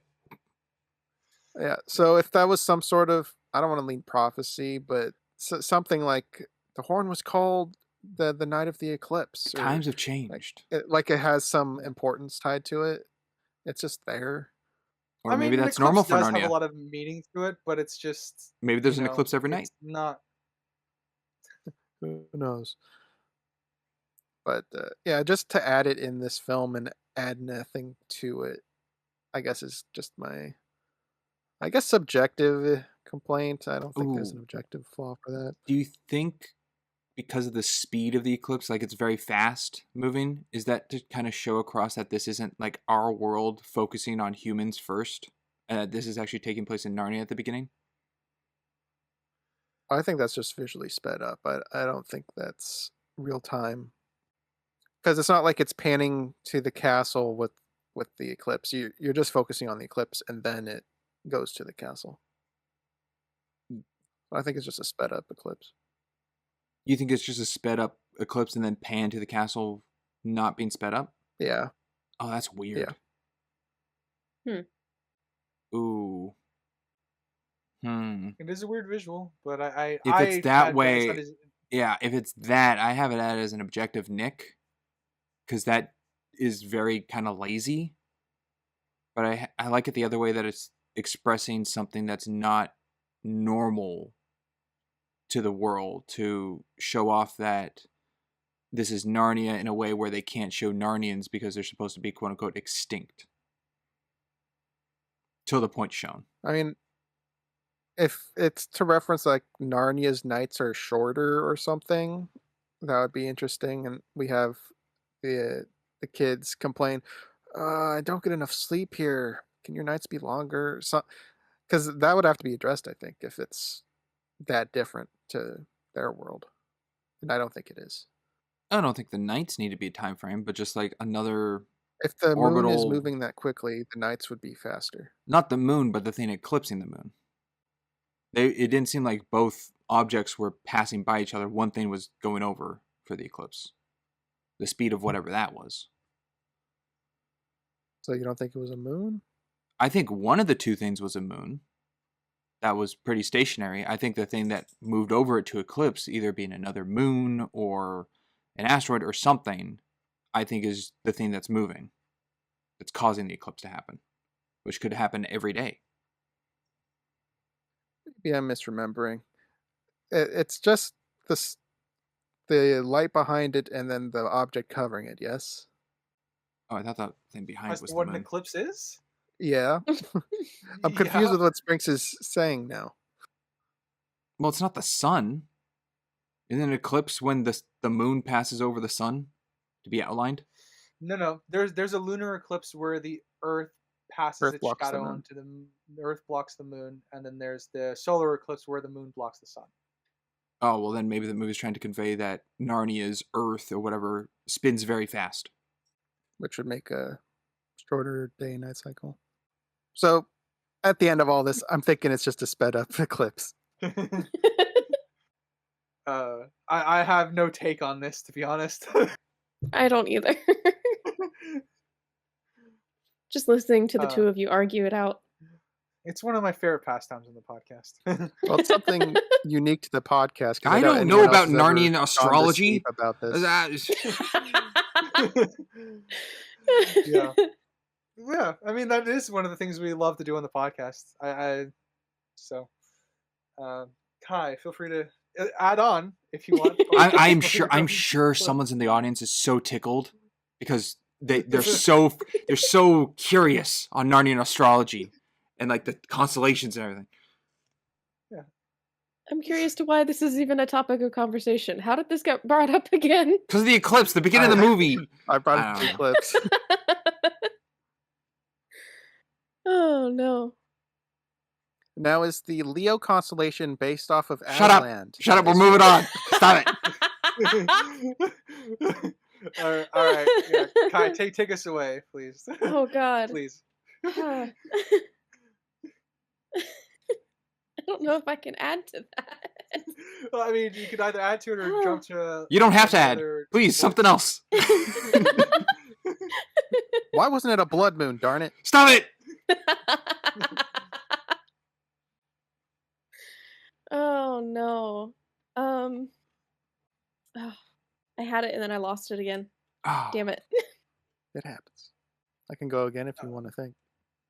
Let's Sprinks, you're going. okay. I can tell you, Oh, I there we do go. have two last things for this act. The one I'll touch on that I don't know if it goes into an objective hit, or anyway, the Council of the Narnians, when Caspian's like explaining what's going on, they're like, "Oh, kill him! He's a Telmarine, and like, why should we listen to him and everything?" The Centaur comes forward and speaks on behalf of everyone, and because the Centaur says we can trust Caspian, everyone's okay with it. There does This seem to be is- a hierarchy of some sort, Yeah, I but mean, it's not defined. how I would define it is that one of the underlying themes in this film is that all the races are working together when they were at civil war during the Lion, Witch, and the Wardrobe. So the Centaurs would probably have higher status because they fought on the side of Aslan. So I'm more okay. Like, it makes sense that Knickerbrick would be the most cynical one, and the Centaurs would be the most loyal one. As like Badger is explaining, the Centaurs will probably fight on your side. The Minotaurs will need to be talked down, that sort of thing. Okay, it seemed like for a council of all the different Narnians all in one area to debate over it, one Centaur's decision made it so everyone like agreed. Not like we'll take a I vote of mean- like the Minotaurs, what do you say? And they all roar in like agreement, and like the dwarves, Yeah. and like it just seemed like one talk was the voice of everyone. In a better movie, you would have the Centaur say, "You'll have my sword." The dwarves would all go, "You have my bow." Yeah. I mean, as much as I'm poking fun at Fellowship, that is like that would make the scene better. Probably align more of what you would want Springs is you. That way, all the races felt like they had a more definitive voice. Yes, or at least showing more, I think, that this Centaur is like the leader of the Narnians. Yeah, because again, the only thing I can infer from that is, at least with what the film is going for, is that all these races, used to fight, and the Centaurs are a very important race, and they just happen to be on the right side of the war last time there was a Narnian civil war. So Yeah. just guessing. Did you remember by any chance, Kai, where you wanted to go? I did have one small thing. It's I know we've said it a couple times. It's been 1,300 years since the last time the Pevensies were here. How long do dwarves live? Unknown. Unknown for this one. I could answer if this was Tolkien's universe, but Yeah, 'Cause I don't know. Why do you ask? I ask because I guess because of some of the comments made by Knickerbrick and Trumpkin. they do imply that they've been around for a while, huh? Or they're just really well informed. Well, yeah, Trumpkin Yeah. brings up, I think, in the boat scene that Aslan hasn't been seen since the Pevensies left, which kind of explains like Yep. Aslan's last appearance in Narnia was when he vanished on that beach in the previous Yep. movie. So he hasn't been around for 1,300 years. Yeah. But then, And then Knickerbrick mentions the White Witch. yeah. But is that like 2 lifetimes for a dwarf? Because they weren't necessarily around. It could be that it was kind of like passed down knowledge between Narnians waiting for their kings to return and to save them from the Telmarines. But I'm not sure. They got murals and stuff. I'm sure they'd be remembered. But it would be kind of nice to know kind of lifespans of some of the Narnians, because you got Aslan who doesn't age. Well, he claims he aged because Lucy aged, but seemingly Yeah. doesn't age. So And everybody else is kind of just ambiguous. if Do the it's mice live just as long as the bears, or do they live mm, shorter lives? Stuff like that. Don't know. Yeah. do those who get granted speech speak longer being connected to the deep magic than others? The deep magic, does that have any hold on anything? Because I don't understand it still. True. True. I was just thinking, Ginnebrick from the first movie died by Susan's arrow, but if Nickabrick is a descendant of Ginnebrick, Ginnebrick had already bared a child at that point. Then, Yep. Yeah. so I guess the mother could have explained to the child the stories and everything to continue, and didn't have to be Ginnebrick himself. But Well, it's a descendant of Ginnebrick, so it could be from Ginnebrick's family, right? Could be like his brother's no, I suppose, yeah, grandkid or it could be something. nephew or something passed down the line. Doesn't have to be strictly from him. I guess that's true. I But he guess did look old enough to have a kid, so I don't know much of an issue with that. that's true. Well, dwarves in their I guess beards. my So. it's true. I guess my last point for this act is going to be it's a nice thing that comes back later, but when the professor is being arrested by Miraz, he stabs the arrow into obviously Susan's arrow into like a book about the old kings and queens of Narnia, and then Lord Caspian is left alone with that arrow and book. Wonder what you're setting up here. Yeah, it's a nice little through line they have for Susan's arrow. The journey it goes on. That's handy. Through a Yeah. troop, into a book, and into a king. And that is my last point. So did you say you had one more crimson and one more Yeah, I got Springs? one. I do have one more. All right. We'll go with you, Crimson, and we'll end with you, Springs. All right, got a short one. Kind of bugged me, a little nitpick. When Peter gets broken up in the fight by the soldiers or what have you, whatever they are, Act your age. the soldier says, "State your age," and then Peter turns away and doesn't say anything. They say act your age. Oh, yeah, I heard Was it accurate. act? Yeah. Yeah. Yes. Oh, I heard absolutely. Yes. state. Oh, well then I don't have a problem with it then. Yeah, having weird state don't your know. age and he just walks away. That's why I wrote it down. I'm like, weird. Yeah, no, they Okay. tell him to act his age. Which Okay. then brings up I'm- the I'm more- comments don't- of, we're kids, not I'm- always. Yeah, I'm more used to the British accent than you are, Crimson, so I forgive you for misunderstanding. That's a big difference. State and act. All right, Springs. Yeah, so last one I have, it's a little odd, but they give Peter a line that's a very sexist remark, that women can't have maps in their heads. I don't know whose idea it was to write that into the movie. I mean, Lucy That- was okay with it because she said his head was empty. So She had a good comeback. I don't know. That came to me across as sibling banter. I don't have any issue with that. I'm kind of the same way. But Yeah, I guess you're right, though. I guess I just- objectively, technically, it would be sexist as far as the Yeah, comment it just goes. came It across, just- I guess, a little shocking. I don't know. It sounds like sibling banter to me. I don't know. I feel like I've been said worse things have been said to me from my half siblings. Well, true. No, I'm not.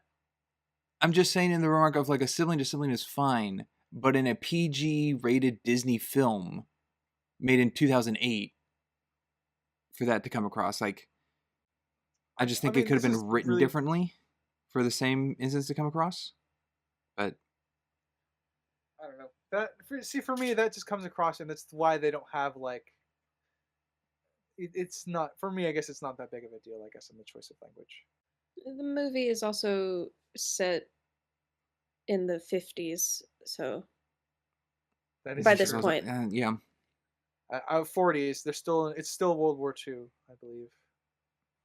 Yeah, you got the London blimps still in the air. I thought I All saw right. where it was set in the 50s.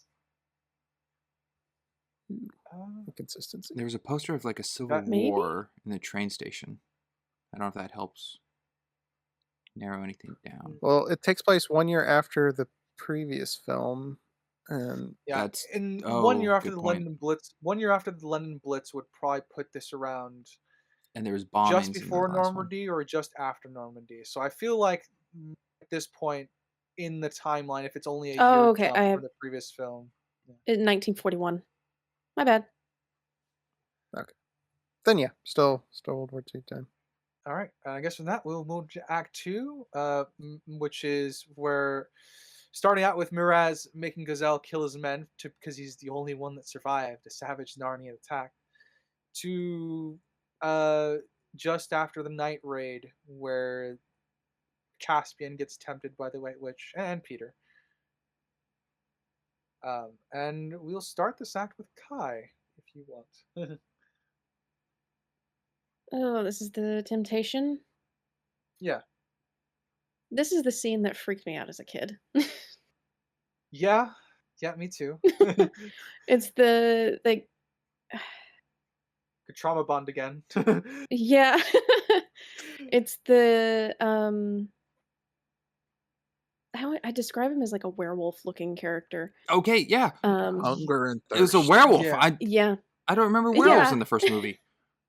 Just a wolf man. I mean, it doesn't have to be a Yeah. werewolf. Yeah, I the sorry. no, go ahead. It's your point. The way I described him, he looks like a werewolf, but I guess more like wolf man would make a bit more sense given Narnia-ish stuff. Have you guys anyone here seen like the M. Night Shyamalan movie, The Village? I have not. Nope. No. Okay. The werewolf here looks like the monster in that film. Have any of you seen Spoilers the for, I Doctor guess, Who yeah. episode with the werewolf? No. Has anyone seen Harry Potter and the Prisoner of Azkaban? This is nothing like Lupin. No, it is not. All right. I guess this werewolf looks like it's a werewolf inside of a ring wraith's outfit. They're wearing like a wraith black robe outfit over the werewolf, which it definitely gives it a much more intimidating appearance, especially with the crow kind of like bird lady. Or Oh, the hag. harpy-ish or The yeah. hag, yeah, hag. the harpy hag pro lady. There we go. Mm-hmm. I think that's what her name was in the credits. Oh, Miss Fowl from Jimmy Neutron. There you Oh. go. I would never have made that connection.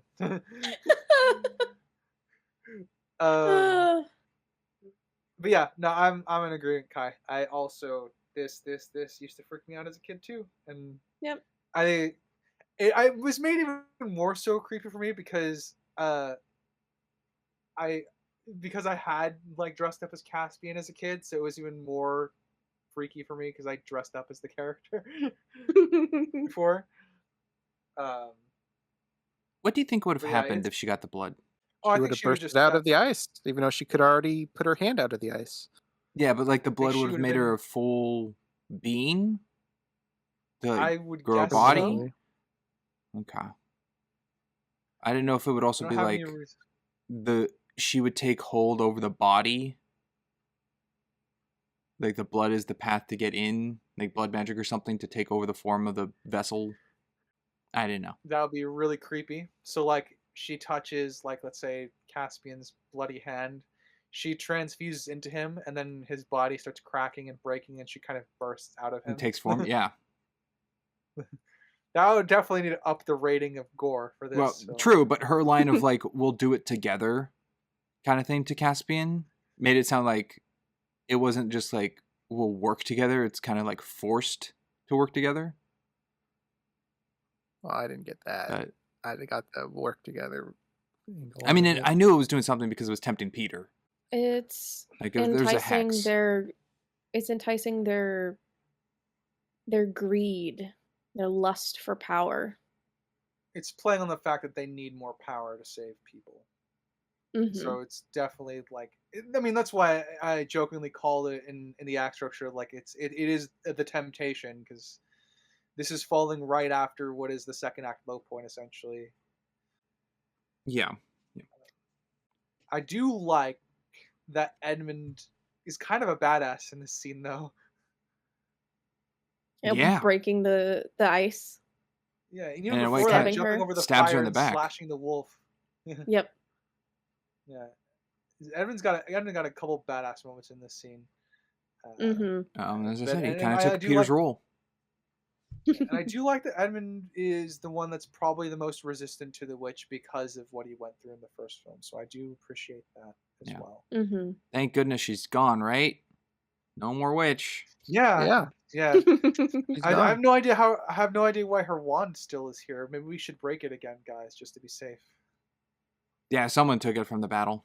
I guess that wasn't on the good side. Yeah. All right. Crimson point. Sure, I'll kind of add more to this ending part that we're talking about, and I felt like it was kind of a shoehorned plot line. This whole bringing back the queen or the witch. It didn't necessarily feel built up to me of like this was an option um, at all. Just like, oh, and now in the chambers, you can now summon the witch. Did you We can want to do that. see more loss of hope from Nickabrick as time went on? To get to the point of him coming up with this decision? I guess, or the A hint wolf that and this is what his bird goal. in the background during like the council meeting or something, like conspiring, like some more involvement of the witch's crew other than just, oh, now there's a sect here. There's a group. They're now here. Yeah. Something. But All like I all just you feel need like is it comes out of nowhere. yeah. What all you really need in a background scene is when they're planning stuff. Is you can have Nickerbrick just kind of sitting sad or mopey around a fire with the hag harpy lady and the werewolf. Yeah. um, I do think it's I mean a neat detail that's that a crit. her resurrection is taking place essentially where Aslan had his. Yeah, it's kind of poetic in a way. Yeah. Mhm. I will say that it's also a bit of a criticism of C.S. Lewis's writing, because I do remember this scene being in the book. It's one of the few scenes I do remember from the book. But you didn't remember her in the movie? Yeah, I didn't remember her in the movie. Mm. I have no excuses. I didn't. That's fine. I guess I was too traumatized and I blocked it out. That's what you do. Yeah. Yeah, something I don't remember in this Um, movie at all was Caspian and Susan having a fling. I don't remember any of that. Of them catching each other's eyes and checking each other out the whole time. I remembered that. Mhm. I didn't have an opinion of it as a kid, I guess. I was surprised how well I remembered this movie, actually. There was only one thing I completely misremembered. I thought it was Peter versus Caspian. I didn't remember it being the king. Um, so I kept thinking, so when's this going to happen? When's this going to happen? And then it's the king fight. I'm like, oh, I totally misremembered this. Huh. Yeah, that would have been interesting if Caspian went back for the Telmarines to fight Peter. Or Peter got so upset with Caspian taking over that Peter went for the Telmarines. Peter. Nope, not that. I Not do. that one. I'm glad you picked up which one. Please no. um, yeah, that's funny. But yeah, I'll jump to like I guess a little bit on that. Peter and Caspian butt heads a lot in this act. Um, I again a lot of it's born out of Peter being a different character. That's kind of my largest issue with it, because I feel like he's acting out of character with these scenes. But if I'm taking Peter as he is, I think a lot of their arguments make sense. Like if treating Peter as the new character he is, I think a lot of their butting of heads actually I can buy. It doesn't seem like arbitrary. If there was no first movie and this is it, I think he's consistent with himself. Yeah, Problem it's is, pretty much there is a first movie. yeah. That's pretty much where I'm at with it. The bickering is really really good for this movie, but Mhm. Peter's out of character for it. Yeah. It also just shows a really nice character growth change in Edmond from the first movie to this one. Oh man, I forgot to say I love one of the things I love about the first act, or in their opening scene with the Pevensies, is when Peter's fighting. Edmund just jumps in, no questions asked, to help his brother. I love it so much. Yeah. Don't know where he was prior to that, but That's what I was gonna say. Like Lucy had to track down Susan. Where did Edmund pop up. Edmund I don't come know. from? Yeah. Also, I don't know if I touched on the horn transition of blowing the horn to the car horn. I think is really cool, but could have been edited better. Sure, that the like cape transition was pretty nice. The fade transition of Caspian and Peter to then Caspian sitting on top of the um, Narnian structure was pretty decent. Yeah. It's The called Aslan's How. the looking up at the sun in the forest to transition to the sun during the battle of the Keen and Peter. Hmm. There's some good transitions. Sprinks got a point. Yes, there, how though. do you like that they took the big flying birds from point A to point B and didn't have to walk? I'm glad you're referencing a bad movie. You're crazy. uh, no, I mean it was smart of them to utilize the Griffins again. Same complaint as the first one. I wish we saw them in like the council or something. They kind of just spawn just for these Yeah, attacks. you're right. They're just there. Yeah. You know, I do. Again. I like that they come back later on and they're carrying dwarven archers, which is a nice like transition from how they were. The dwarven archers were killing them in the first one, and they were dropping rocks on the dwarves in the first one. But yeah, I do like they're being utilized. I did go and look it up after after talking to you guys about the first one. The griffins are shown in the camp in the first movie. And I do believe they are kind of they're somewhat shown like down in the like tunnels in the second one. Oh, like when in the Brief. how? Yes. It's very brief. You only catch a glimpse of them, but they are there. Well, I mean, as long as you're there, that's cool. I like it. Egg on my face. It does make it better. I mean, there's a lot to look at. True. Yeah, there is. There's a lot going on. I'm not the biggest fan because I don't think it works because it doesn't really show you of when they're doing the siege quietly and the Minotaur like shushes the guard and Nickabrick knocks the guard out. I don't know how Nickabrick got to that height to knock him out. He's standing on a platform. Yeah. Yeah, a And then, platform we don't literally, see. well, you do see it. He is standing Yeah, like when on the a. guard falls off. Oh, falls over. You see him standing on it. Oh, I don't remember ever seeing his feet. It's like waist up or something. Yeah, I mean, we could talk about the raid's probably an easy thing to talk about for this act for sure. I actually think the plan is pretty good, and obviously until it goes awry. I do think Caspian teleports during the raid because he goes from rescuing the professor to beating Peter and Susan to Miraz's bedroom. Was that their plan to go in there and kill him? I think that was Caspian's plan. Because I wrote down, how did they know Caspian was in there? Okay, so the plan was before they separate, Susan and Peter say they will deal with Miraz while he goes to rescue the professor. And then once he realizes that Miraz is responsible for his father's death, he beats Susan and Peter to Miraz's room. And either way, I'm going to have an issue with this. Yes, Caspian would know the castle much better than Peter and Susan would, but Caspian, going along with the plan that they had formulated, would have told them how to get to Miraz's bedroom.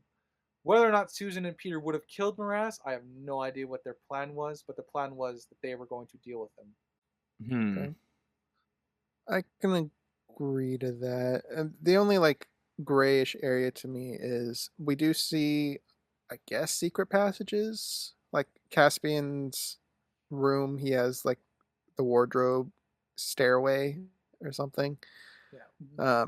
So I don't mean, know if he has access from the dungeon to Miraz's a quicker route than where Peter and Susan were going to go from. Yeah, I mean, it boils down to then it's just like, why did he give them the quicker route when their job is to deal with him? It's still, I'm still Yeah. gonna walk away with that issue for that. Again, I love the scene that comes of it because Miraz and Caspian having a confrontation about Caspian like realizing that Miraz is responsible for the death of his dad. That's important for us to see this interaction. Mm-hmm. Yes. And best faith, Peter and Susan might have been stuck fighting in the hallways or something. It's not referenced, so I'm not going to use that. Yeah, But the alarm that would hasn't be been the raised best yet, faith. so yeah. I mean, the only tweak I would make is have Peter be the one to like open the gatehouse, and that I think just send Caspian in with Susan from the get go. It gives those two a little bit more time together for the flirty flirt, and also it's would weigh in a little bit more for Caspian only having to do one thing at a time. So maybe I guess the restructuring in the scene would be they all go and get to the professor first, and then they separate. Would be how I would probably make it a little bit better. To me, there's something missing in the scene. It seems like the dialogue's fitting and the character interactions, but there's no like heightened sense of like intense music. And I guess there's also the intensity of like scenes chosen without music. But there is like a little bit of ambiance playing. I just don't think. I think it should have been one way or the other. For the confrontation? Yes, of Caspian against Miraz in the bedroom. What's something that's kind of missing that I think they could have done a good beat with for more intensity is on the realization of Caspian confronting Miraz, drop the music to have the intensity and severity of just their voices to each other about what happened, which is Miraz then just saying like things had to be done. I had to count for a reason to his wife in the bed with a crossbow aimed at Caspian, which I think is probably my favorite shot in the movie. I think it's lined up very well with the blurred effect on the wife in the bed and her centered, but Miraz and Caspian on both equal sides kind of rules of three. I think it's shot very well. But I think it might be missing the baby that they had. The baby's not in the room. And I think if there was a baby crying as like a fuse bomb kind of thing, like raising the tension, because she's more focused, or the wife in the bed is more focused on Caspian protecting the soon-to-be king rather than confronting the baby. And everyone in the room would, the instinct of human to like confront a baby or, to get the crying to stop, I think would build an intensity to that scene a little more. Yeah. I think it's a double-edged sword. I think it would add the intensity with the audio, but I think it would detract from the scene conceptually of now the focus is kind of on the baby in some degree. So I'm thinking it doesn't start with baby crying upon the interaction. It gets to a point where the baby wakes up and starts crying. Yeah. And also the baby might just be with the milkmaids. Like the handmaidens and stuff like that. Because that is a thing they have. Like nobles had other people caretake for their children. Mm-hmm. And I don't know. I quite enjoy the music because the music is very quiet at the start of the scene, but it starts to ramp up once like Miraz starts bleeding. So I don't know. I guess for me the intensity ratcheted up appropriately for the scene. So I guess I don't have a negative towards it. Okay. Like I don't think it's a bad scene at all. I just think there's an element that's missing that could have heightened it. I think there's personally too many characters in the scene. I think that's why another reason why I would have Peter do something else, just so it's Susan and Caspian, so it kind of heightens the focus of the scene a little bit. Yeah, that could be a thing. But yeah, there's definitely some things that go into that. Something that drives me nuts with this scene is Susan missing the shot on Mirez. She hits Yeah, everything all the time. She's got the magic bow that hits everything. And the one guy she misses is him. That's absurd. I think it was done It's on too much of a purpose. movie moment. I don't think so. Why shoot at him then? Scare him. A little Right. bit of intimidation. yeah. Like I said, maybe the plan was to capture Miraz instead. That could be it. But I wish again. I don't know what they're doing in to confront Miraz because that part of the plan is not made explicit. I mean, I would imagine it's to kill him. Crimson, you know what? I I'm don't gonna see knock much that down reason as a not to. nitpick for me. Yeah, I'm gonna walk away with a nitpick. I think either case, just because it's not clear what they're doing with Miraz. Like if they're going to kill him, might I might take a little bit more with the Susan missing.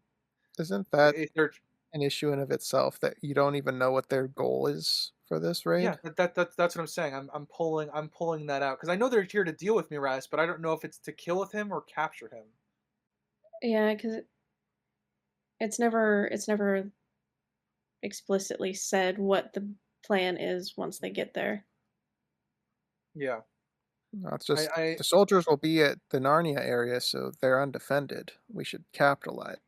Yeah, and that feels That's like kind of it. a small building block into the aftermath scene of Peter and Caspian having like a quarrel of not understanding what each other's plans were by putting it Mm-hmm. upon the audience also not knowing the plan was. So then us, the audience, can't again, exactly choose a side who is right and who is wrong if we don't know what it was to begin with. yeah, but they don't the film doesn't play with that though. Is I guess my take on that. Not as much as it could have, but still with the quarrel of like Peter and Caspian being at each other's throats, we don't know as the audience what the initial plan was of like whose plan went wrong. Well, what?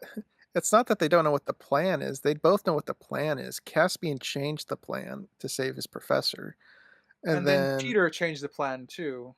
to The to Royal, maintain the mission, he yeah. didn't abort it. So they both So know the plan. Caspian changed it, and Peter went through with it when he shouldn't have. That's where the conflict is. yeah, Okay. yeah. I So I again I would prefer at least we know what their goal was with Miraz because I think that would help settle whether I'm okay with Susan missing the arrow. Like she's allowed to miss. It's just it's convenient that she does because she's the best archer in this franchise. Trying to think, is this the Um, one and only time we've ever seen her miss a shot? I think so. In I that mean, case, I she's lean that it's missing in far the more bullseye. in that case, then it's far more set that I think she missed on purpose. Nothing like hit her bow to make her shoot crooked. Nothing was in her way or distracting her from shooting Mirez. She just missed the shot.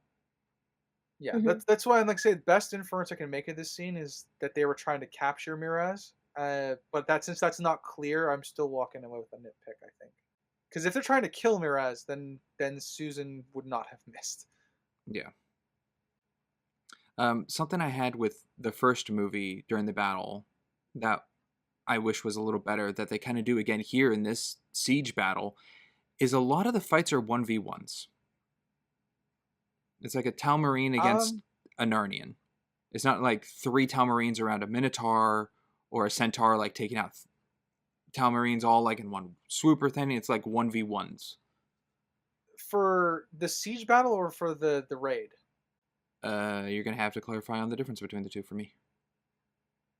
Because okay, the raid is not a siege battle. But the assault on the How is closer to a siege battle. So I would distinguish those two in terms of like which one's which. Nothing to do with the hell. Castle or the field? Castle. Sorry. Okay. Then yes, I agree with that. However, it makes more sense for this one to be that way than it does for the one in the field.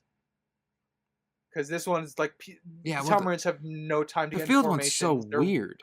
They have like a marching like reload of men, rather than all Yeah, fighting I at once to actually just wipe them through. yeah, I actually quite like it because it's a great tactic that they use. But I mean, I'll explain when we get there. But um, this one is at least the one in the Miraz's castle, the raid. It makes sense. It's all 1v1s because the Telmarines don't have time to form up and like get into like a proper like marching formation with shields and everything like that. They can only Mm. like they're essentially most of them are just getting out of bed and scrambling up like, oh, we're having a fight, okay. Um, so it makes sense for them, but it would be cool to see the Narnians like because they granted they're charging in, so there's nothing as they can do too, but the chaos, I guess, is what I'm trying to say is makes sense for the raid one. Though I agree, it would be cool to see like 3 Telmarines trying to fight a Minotaur. Yeah, I guess just more Yeah. severely showing the might because it does make them all seem equal in strength. Like Reepajik is just as strong as a Minotaur against one Telmarine, kind of thing. Yeah, yeah. Like I said, because the Narnians are so diverse, I kind of want them to use that diversity to their advantage. Like, you know, the Minotaur is like would be able to fight like 4 people at once. It would be cool to see that. How about you, Kai? You got anything on the night raid since we're kind of going around with it right now? I mean, I kind of said it earlier. To me, it didn't feel like it was that well thought out, and then everything fell apart because they spent so much time in the bedroom with Miraz. Yeah, there's I mean, it is very chaotic, and I do think that's just a semblance of the plan falling apart. Yeah. And then there's the dumb Edmond dropping his flashlight. Yeah. That's probably my least favorite part of the battle because it just 'Cause happens for no reason. Well, yeah, 'cause he's just up there playing with it, and then he drops it. yeah, just bored and waiting. I mean, he Then he recovers hits a it. guy with it and it semi breaks because then it gets used anyhow. He needs to wake it up. He knocked out the flashlight because everything's sentient. Yeah, I don't know why he opened it. He didn't like check on the batteries. Just I keeps don't know. whacking it. Hitting it. I'm rewatching some of the background stuff. The closest I could see for you, Spriggs, right now, some of the background stuff. There's a Minotaur fighting like 2 Telmarines at once, but it doesn't really get beyond that. Yeah, just And even so, it's not a focused shot. It's kind of Yeah. just that's a true. background thing. Yeah, it is just a background thing. So I think there is some of that going on in the background, but it is very rare. It is mostly one-on-ones. I brought up earlier how there was a scene that really didn't sit with me when I was younger, which is probably why I didn't watch this movie very often. And that was when the gates closed and they left the Narnians to die. Yeah, that's a traumatizing scene for, I'd imagine, a lot Yeah. of kids. Yeah, I hated it. I hated it too. It's so As an dark. adult, it is very dark. But as an adult, I was listening to what they're saying. They're actually screaming at Peter to run. All the Narnians that are getting killed, they're yelling "Avenge us" and stuff like that. I'm like, okay, it's a little harder now as an adult. Mm-hmm. Yeah, I just think it's. Um, I just find it more sad because they're there to fight and they can't open the gate. But even like the nod of the centaur to the centaur, like just turn and continue fighting or buy them time, doesn't really happen. yeah, it seems like the centaur turned around to fight, but like the others were more screaming at Peter to run away because Peter was hesitating. Mm-hmm. I do. Yeah, I agree. As a kid, it was a hard scene to watch. I mean, the best they could do is take out some men, lower the enemy's numbers. That's the best they could do in that situation. Yeah, like that. None of them were going to make it out of that. All right. Do we have anything else left for the night raid? Because we covered quite a bit of it. I do not. Well, glad that Griffin was there to save Edmond. Yeah. Yeah. He didn't call him off Uh, though, so it's No, inferior. he didn't. I knew that was going to be That's a said. joke. And I did like the flyby of Edmund realizing the devastation that's down Yeah. below. I did like that, and how there was no music Yeah, playing. It's all silent, and you see like the last breath of people Mhm. dying. I wonder Yeah. if this like Siege of Hogwarts music how that would fit in this. I feel like it'd fit pretty well. Da-na-na-na, It's a da-na-na. little slower. Yeah, during the Yeah. battle sequence when we're like Yeah, getting like the slow-mo overview. Yeah, bit with like the arachnids and the giants. everything. Yeah, I think Yeah. that could work, but yeah, it would work slower. So I think the pace of the battle would have to be more slow, or it has to be more obvious that the good guys are losing from the get go. Because it starts out pretty heroic once the Narnians get inside, Yeah. which wouldn't really fit with that theme.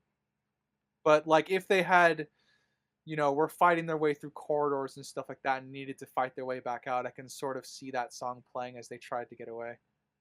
We're trying to get away and up to the the point where they had to leave people behind.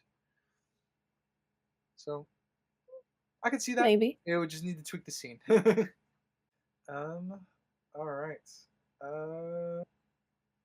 Sprinks, do you want to jump us anywhere? Yes, I don't really have much left for this act, actually. But I'll touch on something a little overarching. I think this movie has a couple instances of slow motion. I think only one is okay. Everything else doesn't look good. Go on. Like Yeah. the first instance that comes to me of like about an hour and a half into the movie is when I think it's the harpy lady gets attacked and kind of goes in like this slow motion fall ish. Doesn't look great. The battle later in the third act of the only one I think is fine is Peter on his shield rolling during the battle. I think that one's fine. But then it goes to one where he's fighting the king and it's like really blurry slow-mo. I was kind of okay with the king fight one. I don't have any issues with the slow mo in this one. There's only one instance to me where the slow mo felt really like choppy, and I think that's it has something to do. I think has to do with Susan. Maybe it was Susan falling, just because it felt needless there. But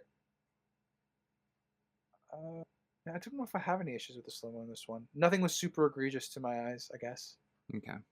I think it just stood out to me because one looked better than the rest, making all the other ones look poorer because I don't know why they weren't all at the quality of the good one. Well, one might have been with a camera expecting it to be slow-mo while the other ones were in post, maybe. Yeah. Maybe. Maybe That's usually, yeah. I mean, that's usually what happens, right? Slow mo is often ends up being decided in post instead of pre-planned. It's, I don't know. It's getting rarer to find film. It's getting rarer, I guess, since slow mo is like such a niche thing. Not that it's you know what I'm trying to say. I guess. I hope anyway. I mean, modern cameras already film at a high frame rate, so Yeah, doing that in post easy. doesn't make it that bad like it used to be when it was slower. Yeah. When they film had to rate. stretch out the frames for a time thing, Yeah. music or something. Which is why you get the choppy slow-mo opposed to now a smoother slow-mo. Yeah, this is back in the day where you definitely needed to like choose to film something purposefully in slow motion in order to have it look really good. Yeah. This wasn't the shooting scene in Game of Shadows.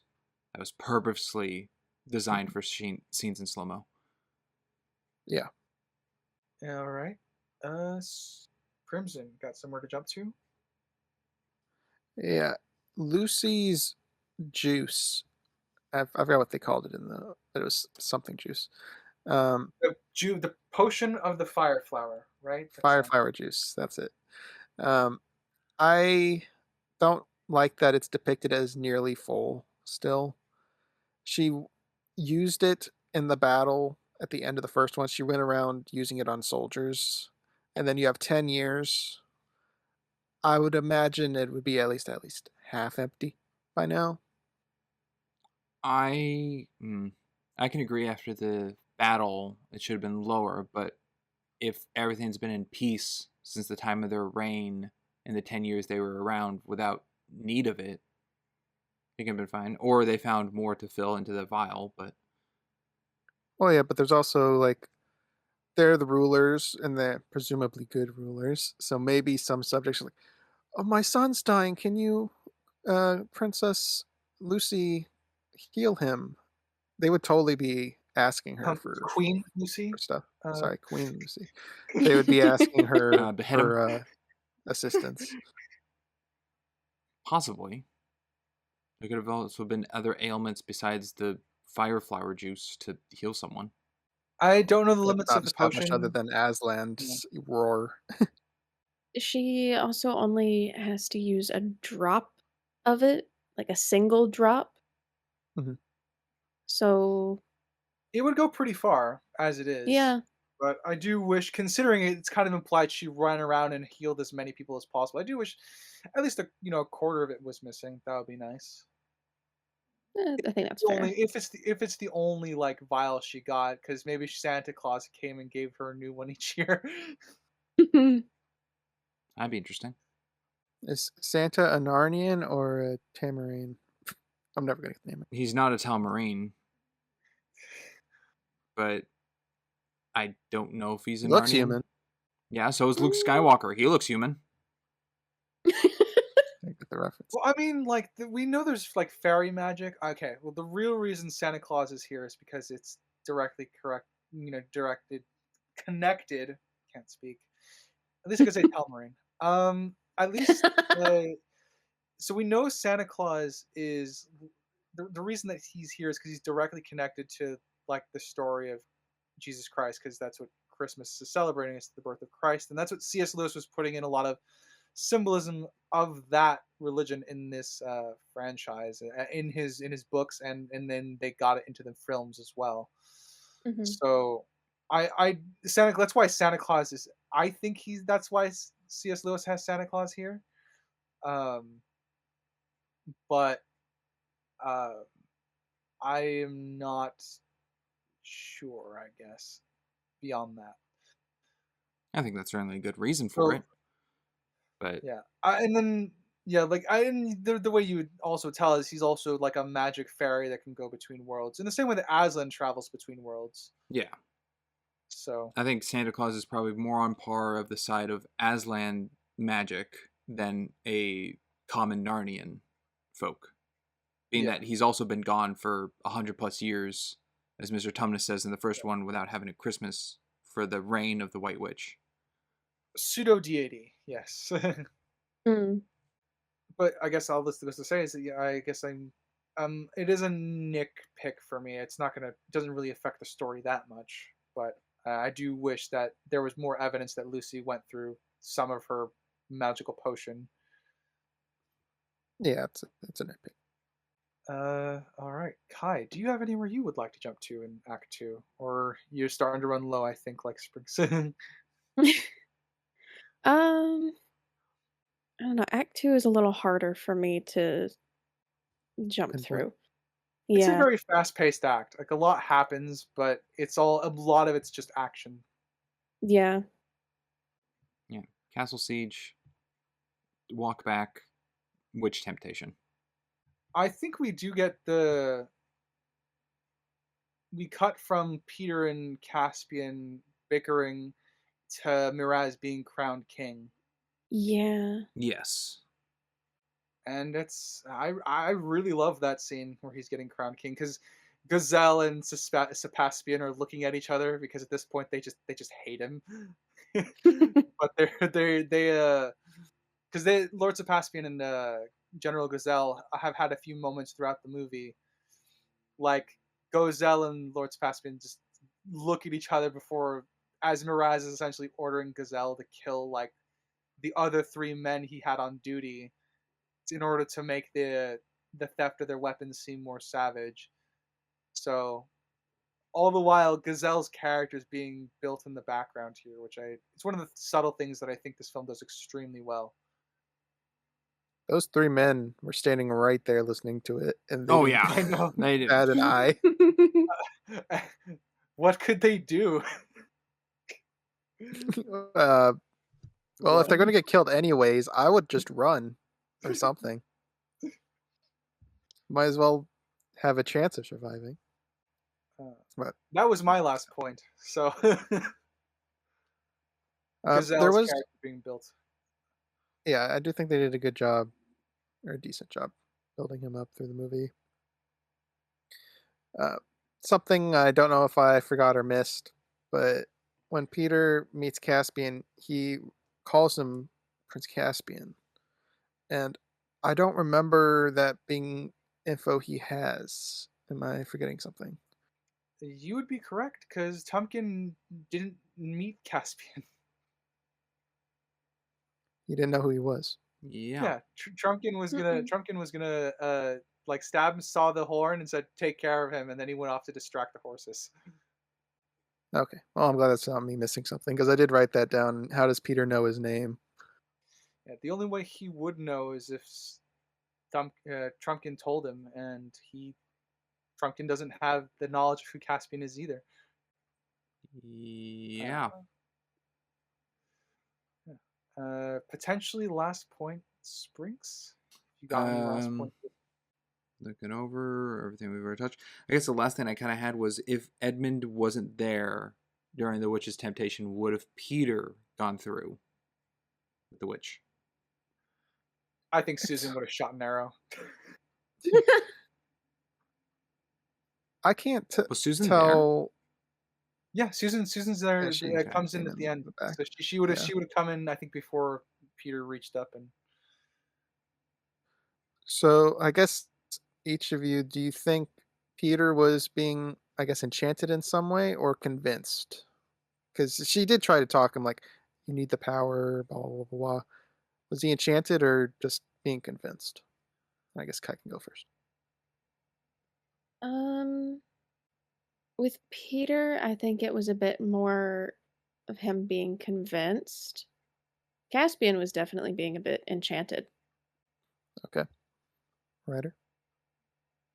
I can see an argument for both, but I'm leaning more convinced because it's less like an acknowledgement of you need my power and more so it's more of an acknowledgement that like you need me to win. You've already, suffered. She's implying his failures because she probably doesn't know them. But I think it can definitely be both, but I'm leaning more towards convinced because there's a little bit difference between how she approaches Caspian and Peter. She's still polite with Peter, but she knows she's not going to like enchant him because Peter and her have been at odds. Were at odds in the first film. What do you think, Springs? You might not like my answer. I think it's both. I think there is a hex. You're right. I don't and like that answer. the convincing is also aiding into it by her words. For as with Could be. Caspian, he is held by the wolfman creature with his hand out, and then is let go, and he's holding his hand out by himself, which I think is the hex taking over, being convinced for it. And then Peter is slowly lowering his blade, which I think is the hex also taking over him by being convinced. Because it's not just like one sentence and then they have time to think and are being hexed by it. She's continually talking to them, convincing them. So I think it's both. Yeah, I'm leaning more enchantment hex type deal because I think Peter just has too much dirty laundry with her, I guess. Too much resentment to just be convinced in like one or two sentences to He free tried to enemy. kill her in war, Yeah, which to that is him very was true. a year ago. No, mean, no, jab at him 11 with years ago. gold. Yeah, I mean, she saw him like kill Edmond. He didn't know Edmond had survived that until afterwards. So there is definitely some trauma there in Peterson. I could definitely see it being more enchantment too. Like I said, I think it's my subjective reading for me, as I think it's more interesting that he's considering it on a logical level because of the recent string of failures he's had as the leader of like the High King. So for me, I subjectively prefer that it's him being convinced rather than being hexed, but I think both are really valid takes for this scene. Okay, I see your point. It could All right. definitely, yeah. Yeah. All right. I guess with that, we can move on to our final act, unless you thought of one more place to jump, Kai. Nope, I am good. All right. Then we shall move into the final act, which is going to be from Caspian and Professor chatting at the top of the How after the witch temptation and the end of the film. And we shall start with Crimson. Okay. Kind of tipping my toe into Act 2 a little bit. But Aslan, he shows himself to Lucy in a dream, presumably, which kind of gets her to, I guess, stumble upon Peter to interfere with him and Caspian conflict, I guess. What have you? Oh, yeah. So I guess my question is, why is Aslan only presenting himself to Lucy?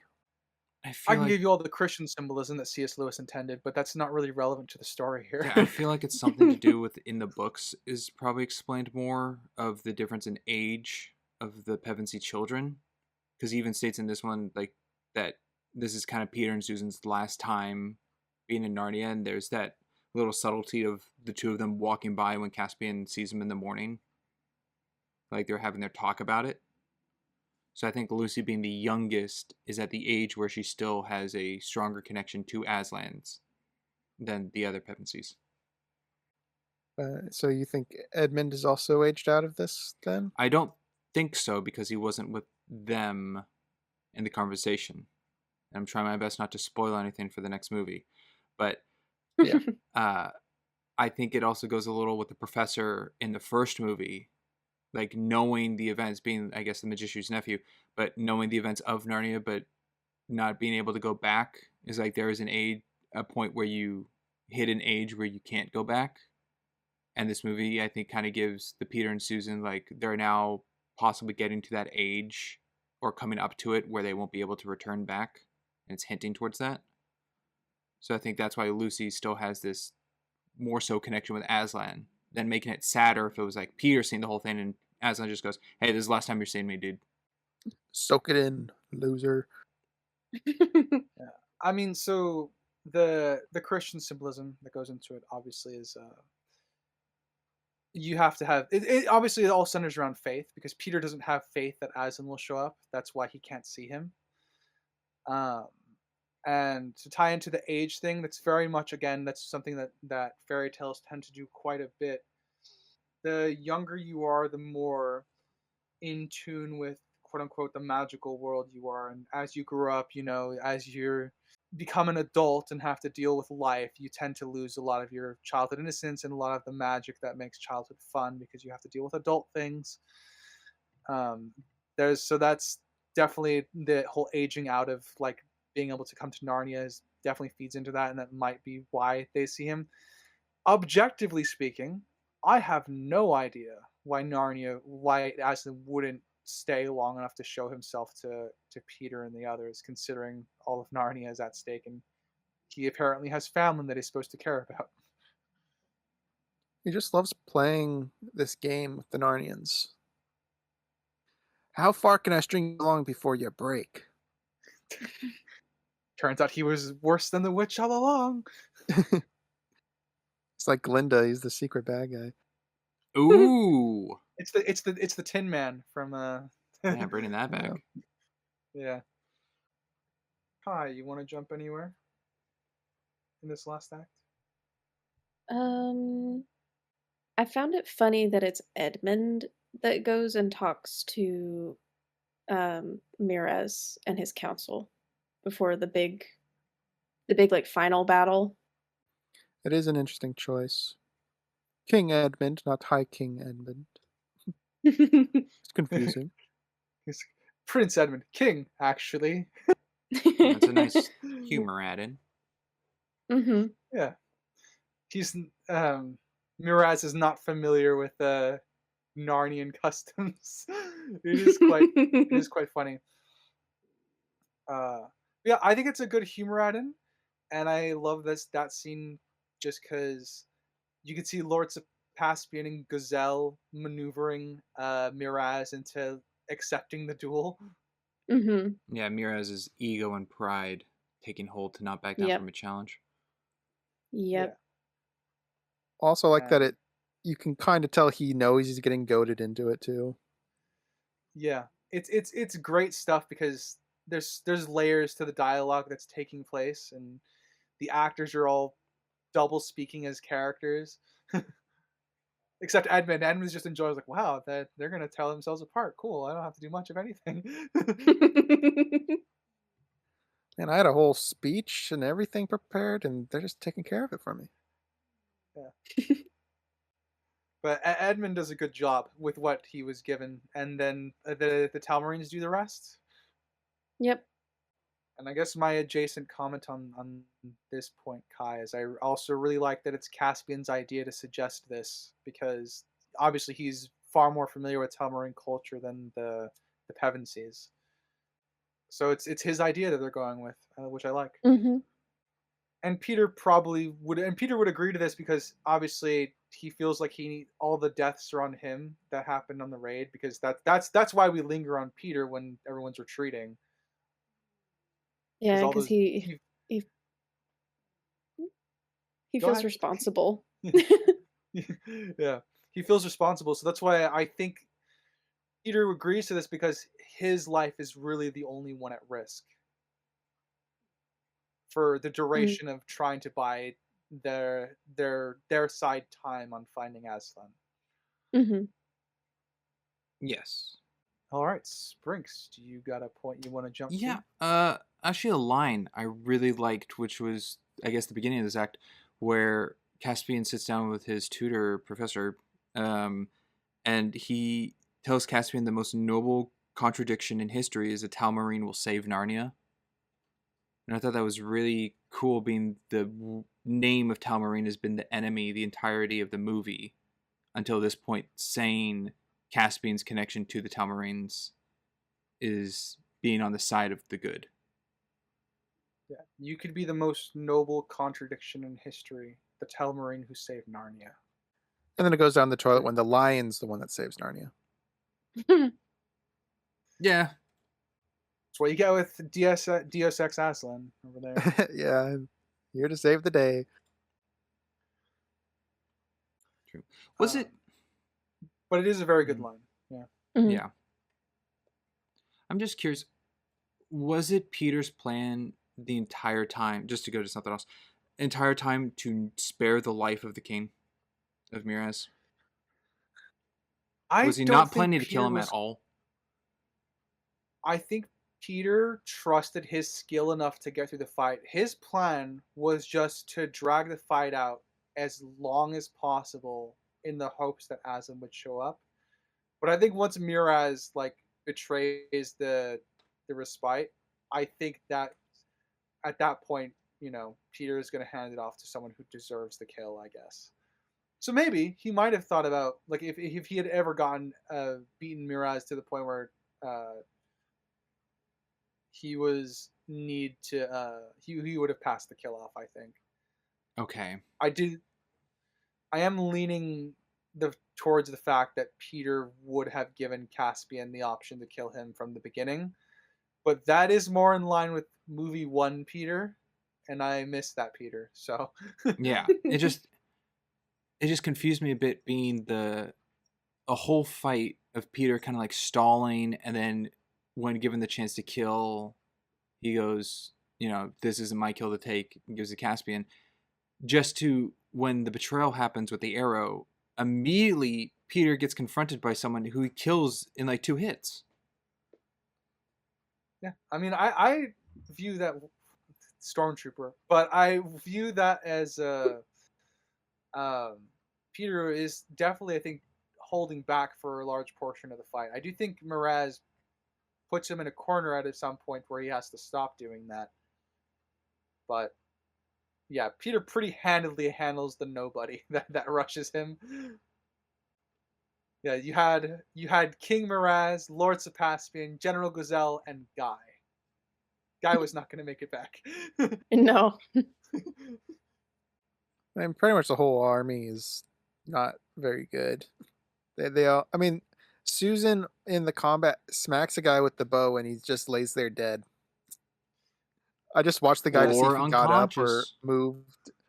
God, could be. She really packs a punch with that bow. But it's funny. Yeah, for me that's a choreographing thing. This stuff like that happened all the time in the Nolan Batman trilogy. Because no offense to Nolan, his commitment to practicality, I love it, but it does get in the way of choreographed fighting sometimes. Um, but yeah, I took the bow smack as that seemed a little overly choreographed. I think most of that scene still functions. It's just a quick like have Reaper cheap jump on the guy after Susan smacks him. There you go. I'll talk about the duel. This is probably still one of my favorite medieval duels of because the duel is pretty well choreographed, and they both fighters have the advantage at different points in the fight, so it's got the drama. I think the choreography is pretty good. I do think they use their armor to their advantage, which I fucking love. Like Peter blocks a sword swing with his gauntlets. It's so nice. You don't really get that in a lot of sword fight duels. Not that I've seen. And Mirez loved using a shield. He used it a lot. Yeah. Which, I mean, It you is would. Yeah, it is because of this film that I started shield bashing a lot when I used to play with my sword and shield as a kid. It's like, oh, I can use this as an offensive weapon. Hell yes. And I loved Mirez's face when he looked to his general when he got cut in the leg and his like wide eyes, like, intervene?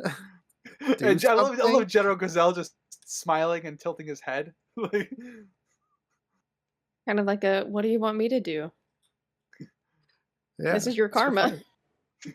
Yeah. honestly, I do think General Gazelle and Caspian, like, they planned this part, like they planned that Miraz was going to die in the duel from the get-go once they got him there. Mm-hmm. Probably because the general didn't seem surprised about Sebastian killing him. Yeah, and also I don't think because General Gazelle has been, again, he's gone on an arc through this movie. He's a very loyal general, but Miraz just keeps pushing him. He had to kill his own men. I think that's kind of traumatizing. Being True. forced to Yeah. kill like really loyal Telmarines that that serve you, you know. And then again in the night raid, when Miraz is the one that orders the fire, and Gazelle's like, "No, my men are still down there." It It's won't be for long. it's all adding up to Gazelle's choice, not only to betray Miraz, but also to ultimately spare Caspian, because Gazelle sees that Caspian spares Miraz. Yeah. Gazelle's a really well developed side character. I quite love him. Crimson got a point to jump to in this last act. Yeah. So the Tamarins like run through the forest as a retreat to the water because they think they'll maintain an advantage there. And you have Lucy and Aslan on the other side of the bridge, their army, and then you got the Narnian army coming through the forest, and everyone just stops fighting each other. They just stand and stare at each other, and then stare at Aslan. And then we wait Definitely a movie like moment. 30 seconds for water guy. It's a big movie moment. Kind of takes me out of it because I think it is a pretty engaging combat sequence in the war scene, and then we Battle just of have this Pow. break, Yeah. and then just it's there, no conflict whatsoever. No one yelled stop. It's just they all just agreed. Yeah, now's the time to stand and stare at each other. Yeah. It doesn't exactly come across as like shock, because they're not like, oh, the tale of Aslan. No, I don't think it plays off like that.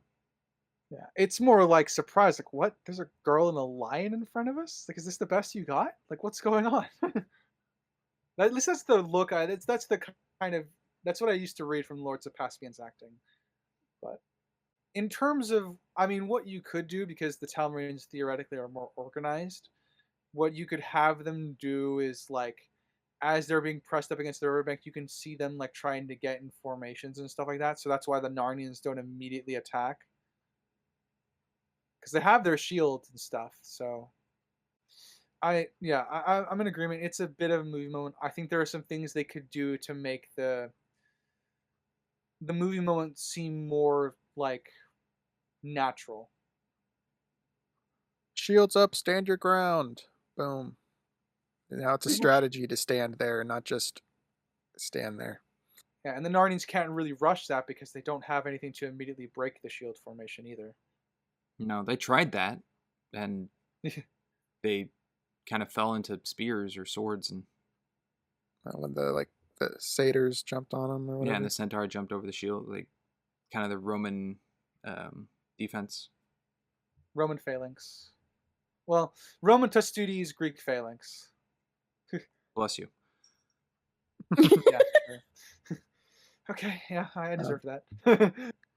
And now that the water's sentient, I'm 100% confident that the butterfly in the previous one was sentient. Oh my Calling it now. god.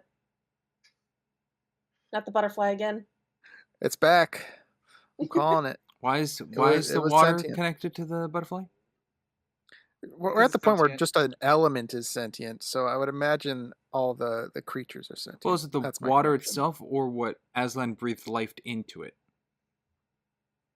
So that really gets into Aslan's powers, I guess. Well, we don't if really it's know. going on what was touched on earlier with the facts from Ryder, that the mice who saved him got the ability to speak. Well, that's not in the movie. No, but but what we see in that movie is Aslan roared and a ripple effect in the water to have the deep magic affect the Summon river. the guy, yeah. Yeah, I mean, it's a sentient river. At least it is now. One thing, I actually, so I quite like the battle, but I will jump to one of the things I really hated about it.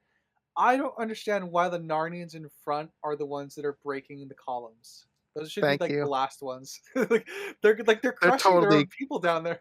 Absolutely. Definitely getting some friendly fire, crushing them. We also don't know where that goes. Shouldn't it be running the opposite direction? Well, it runs under the field. It is, but they're running under the field towards the Telmarines. Yeah. Shouldn't they be on the opposite side where the Telmarines are, and then when called upon, run towards their own army?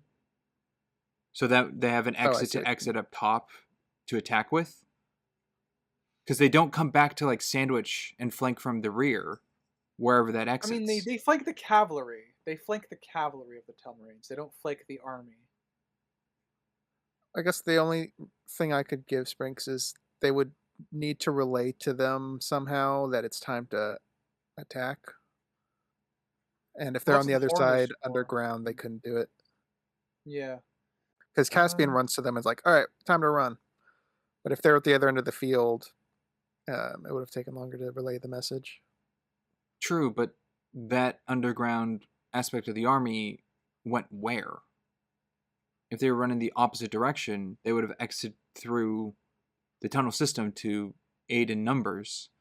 But we don't see them come out any other exit to, as I said, flank to attack with.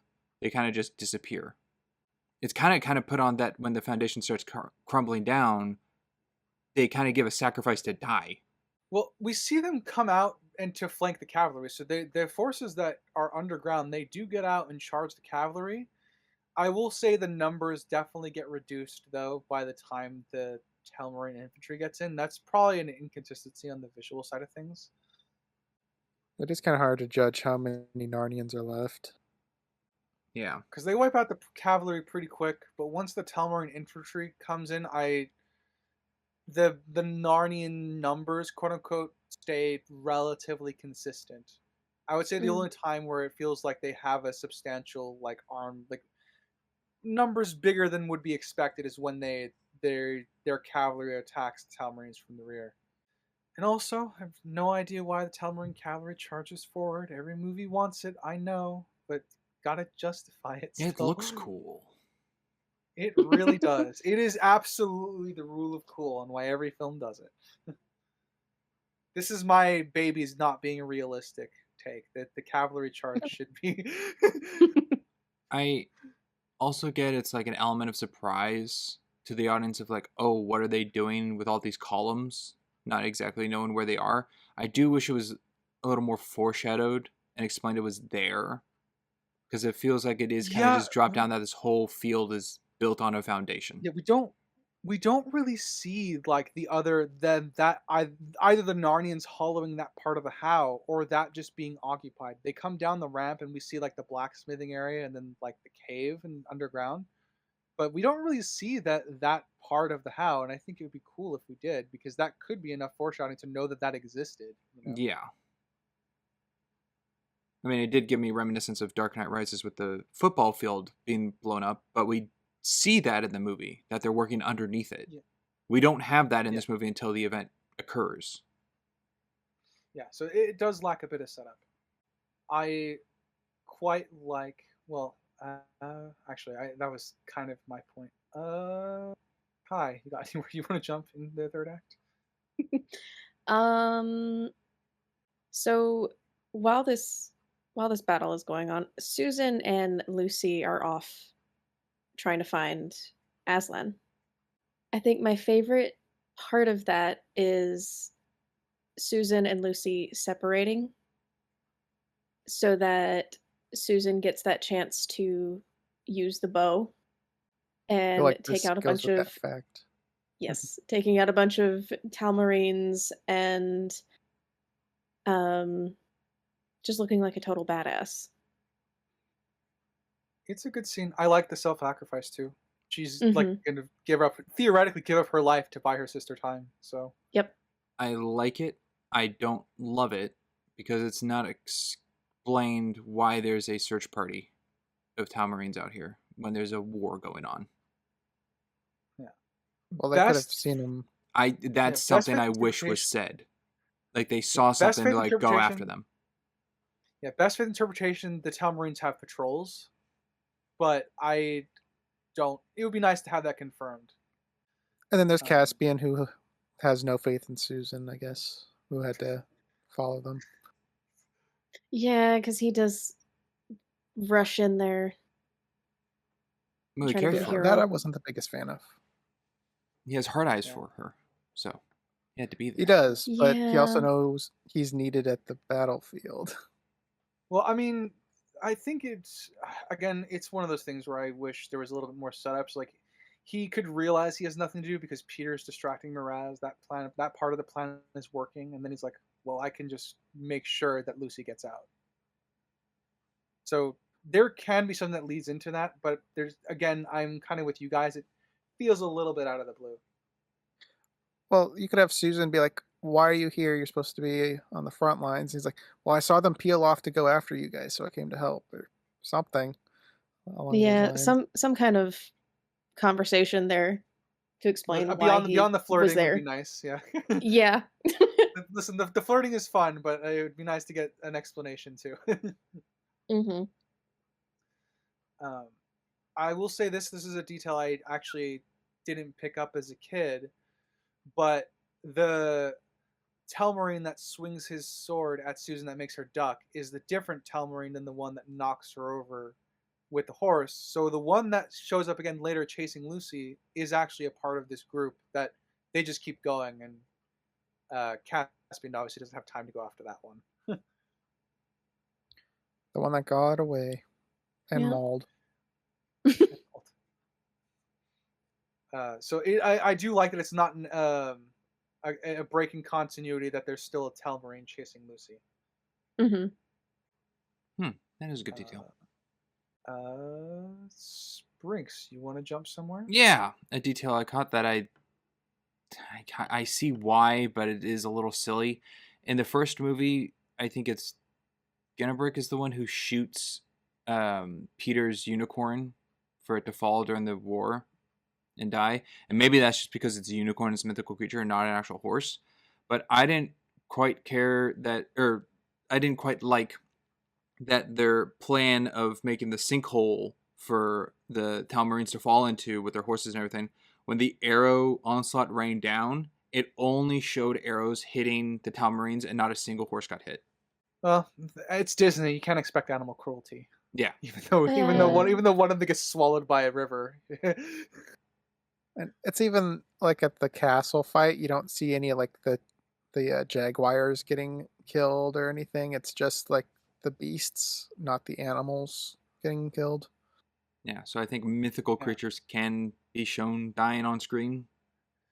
Yeah, maybe that could be it. They just don't want to. It might be an animal cruelty thing because that's too much, quote unquote, for kids because those exist in our world. Yeah, that could also Yeah. lean It into. is a weird choice. but- That could also lean into the rating of a film. Depiction of animal cruelty could bump something to a PG-13 on top of other things shown. With an Mm. asterisk, because you do see a lion get killed in the previous movie. That is true. But it's a mythical lion. A CGI lion. Ah, Oh, I see. If they're CGI horses, then it's fine. there we go. yeah.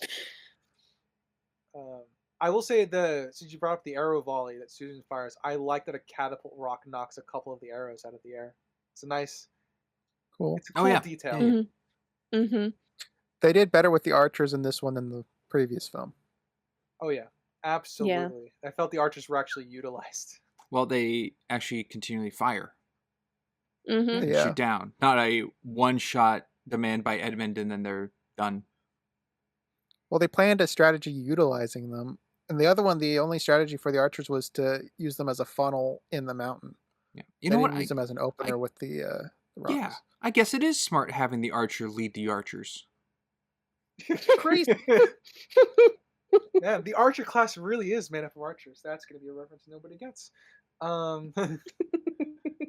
But I know they don't want to retread, do the same stuff in the previous one, but they really should have had some of the griffins throwing rocks at the But catapults. Crimson, they can't. Aslan says that multiple times. They can't do the same thing again. They can't do the same thing twice. I now- think that's now we even the have griffins tagline of this carrying movie. people. Yeah, I do like the griffins carrying dwarves. Again, it's building on the theme of the movie that all the Narnians are coming together to fight the big bad. As the Badger says, unites the oldest of foes. But I'm in agreement. I think they could probably airdrop a few rocks. I do think the Telmarines have a good counter to them too. They have the ballista. That I thought was a neat detail, that the ballista's face is the shape and depiction of a griffin to shoot down griffins. Yeah, Go I with the mean griffin the Telmarines probably used it before when they were colonizing. Possibly, but And they were expanding. Yeah, that let's- seems let's like such use old the colorful. they don't even know about Narnians at this time, that they're extinct. So Yeah, I mean, like I said, but that could have been hundreds of years ago when they had that battle, and they could have been useful in killing griffins. So it might specifically be just a device for that or something to that effect. possibly in the actual story passed down of it changed. Yeah, could be. But yeah, I do. It is a nice detail that the griffin heads are painted on the ballista device. Something again that takes the difference between Edmond and Peter as a swapperoonie in this movie that I do like from Edmond is when Peter feels a little defeated during like the, I guess, timeout during their boxing fight or whatever. The respite. Yeah. Edmund Mhm. tells him to like turn around and smile to kind of boost the morale of the troops that is still going Yeah. on. And I like that because that wasn't Peter's thought to do. Yeah, Peter's focused right now on Stalling.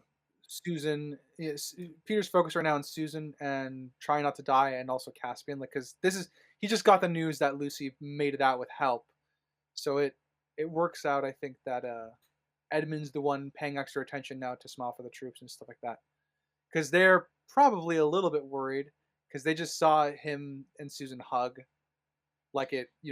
so they're trying to play off it's not a goodbye. Yeah.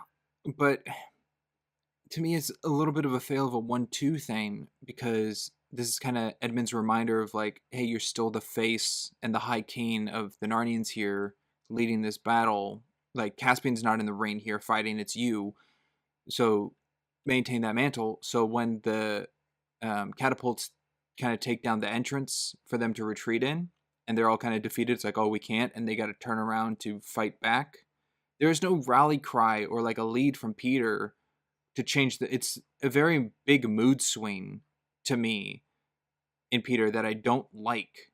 And I feel like it would have been fit with the understanding that from what Edmond and I guess Susan even at that point showed previously to Peter's mentality of like, that you are the lead and you're the face right now, to use that as a momentum to actually like aid in like a rally cry for them to not retreat and turn around. And I mean, all eyes were already on him. I think the only thing I would add to that scene is have Edmund and Susan like directly nod at Peter, like they know their backs against the wall. There's nothing else to do, but there's nowhere left to run for them. So there's only thing they can do is to run in and fight. So maybe some nods from Edmund and Susan, I think, would be perfectly fine to exemplify that. Because once Peter's running in, the rest of the Narnians that are running towards the Howard that are looking at him would just follow him. Which they do. I know, it just feels a little lackluster of a leader. I kind of like the wordlessness of it, though. That might be me. That might be me, because I think the acting does a lot of this. I don't know. I don't know what as a writer, I wouldn't know what I would have Peter say to potentially rally the troops in a short thing. It might just be like literally like for Narnia. That's all I could think of. But even then, I think that kind of breaks the personal moment that he gets with Edmund and Susan. Just briefly there. He does say for Aslan. Mm-hmm. Yeah, at the end, right, when they're charging with the trees. Yeah. Yeah. Yeah. But yeah, I quite like the no retreat bit without necessarily having words. I don't know what I would want him to say to rally the troops there. Like, I understand. It comes across understanding Peter's thing of like retreating, blocked, we must fight, and that's conveyed. But the mentality of the rest of the troops seeing us stuck, of like, okay, I guess Peter's turning around, we'll turn around, just feels like too harsh, I think, of like a 180 flip. Because I can't expect every troop to be in the mentality that Peter's in. Yeah, I guess that's true. What if, especially after watching... Oops, sorry. Yeah, no, go you first. You finish with that first. I was gonna say, especially after watching some of their fellow soldiers or friends die, being like crushed, trying to go back through the tunnels. Yeah. Yeah. What if they would need a morale boost? Because there's definitely a satyr that gets a rock demolished on him. Yeah. What if Peter, the change I would make, I think, is what if Peter had his shield and he like slammed his sword against it to get everyone's attention and then stuck his sword up in the air and started running back that way? So like he got everyone's attention to look at him before he went back into battle. That could aid because there's a lot of... Like the Mummy General in the third Mummy movie. Sure. I don't remember that. But the movie does do a lot, and maybe that could have been like a rule of three situation where Peter does look a lot of things that have Aslan represented on it, like the lion.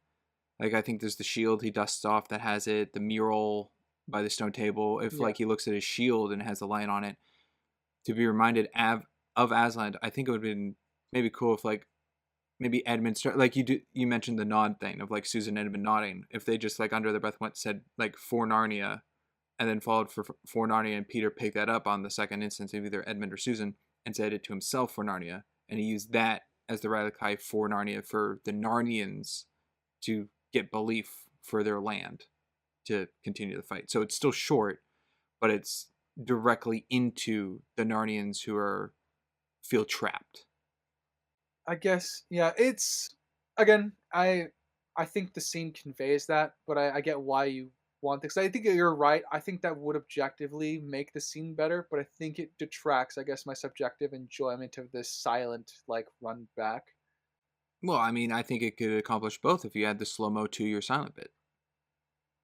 Like, show, like, a heartbeat of Peter, like, panicking, like his retreat failed. Uh, Maybe sweat down his head.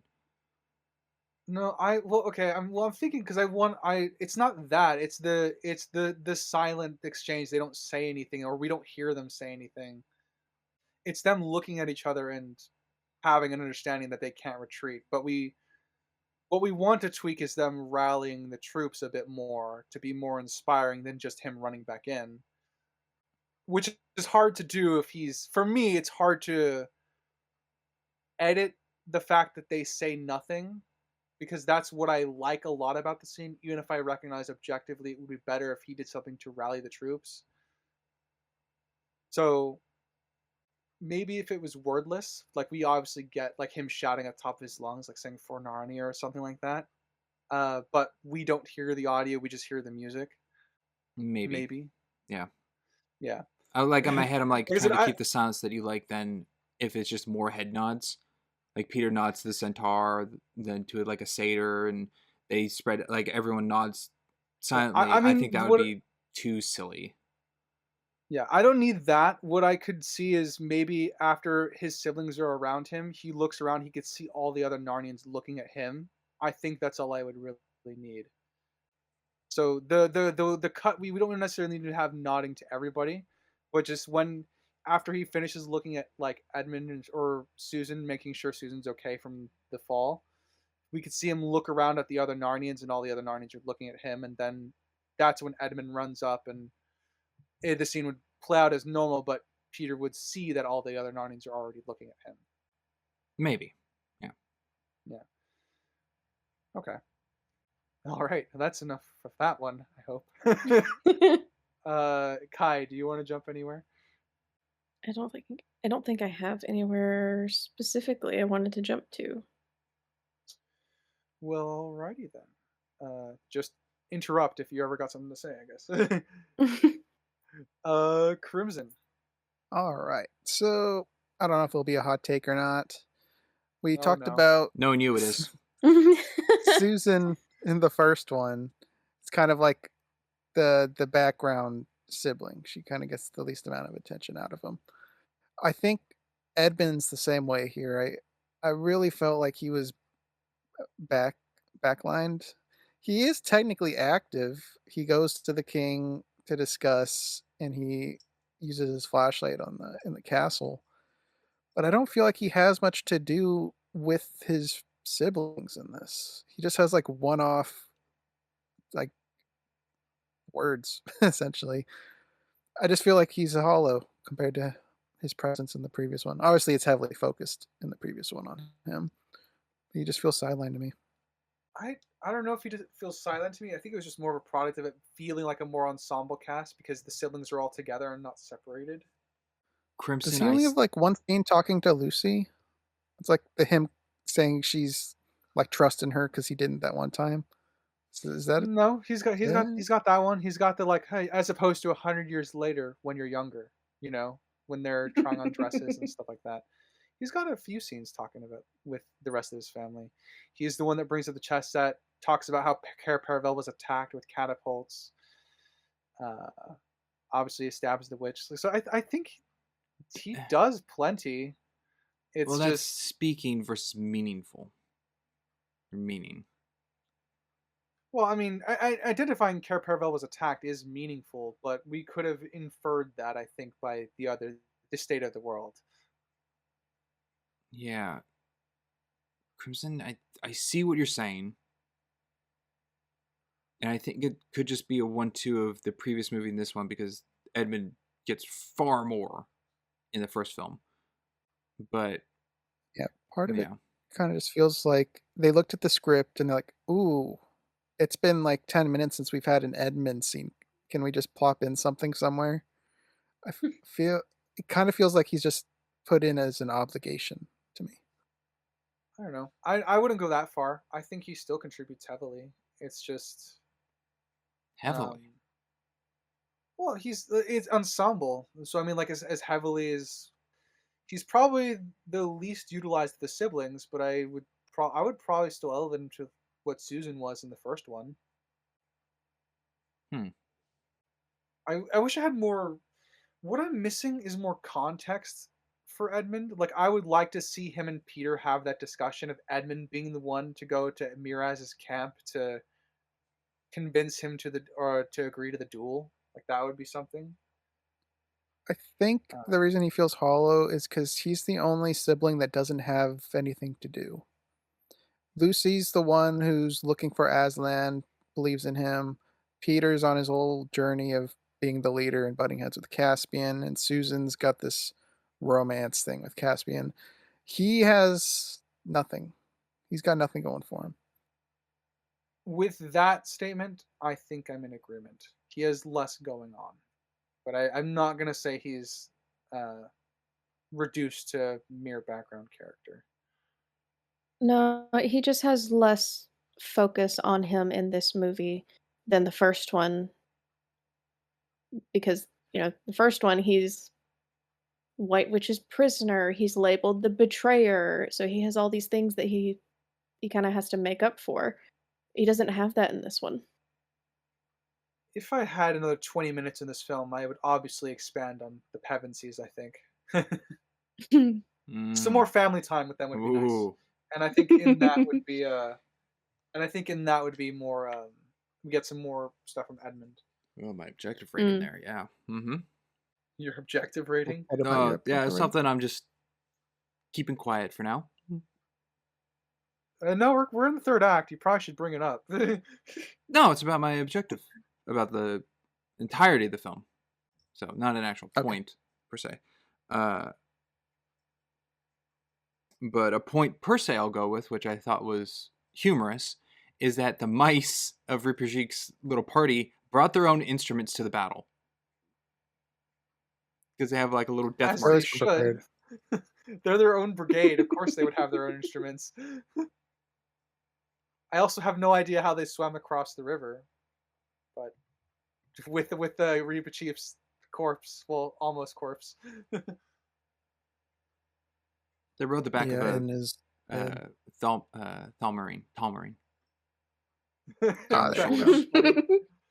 I mean, it would be funny to see them all on top of like one of the minotaurs crossing the lake. That would be pretty cool.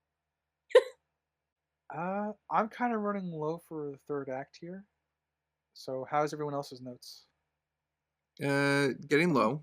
Yeah, I can know. I have a question for Crimson because I feel like I would know an obvious answer from Ryder and Kye, but Crimson, for you, did Ripajik get his tail back from the juice that Lucy gave him, or from Aslan's deep magic? Oh, Aslan. Okay. Aslan pretty much directly references it. Okay, I just want to I wanted to check because I feel like you would be one who could side either way. No, yeah, definitely Aslan on that one. Okay. I'm in agreement. I also think it's Aslan. But when she uses her juice on DLF, he still has like a cut on his head. That's not a little patronizing, is it? No. I think it only heals mortal wounds. I mean, that's the same maybe? thing that happens to That's Edmond in the weird. battle, right? He has a cut on his lip. And he's Mhm. healed. Yeah. The lip isn't healed. That's I weird. think it might just be mortal wounds. Yeah. And the liquid can determine that. I don't know. It's fucking. They're at magic, 0 dude. HP. It brings them back up to 1. They're fine. It'd be funny I- though if you like had a mortal stab wound and a concussion. So your mortal stab wound gets healed, but you still have a concussion. Oof. So I Give me guess another that drop. does kind of mess with the whole one drop will cure any wound. Yeah. Yeah. Well, you got to put That the is, I will drop say on that the is an wound. inconsistency.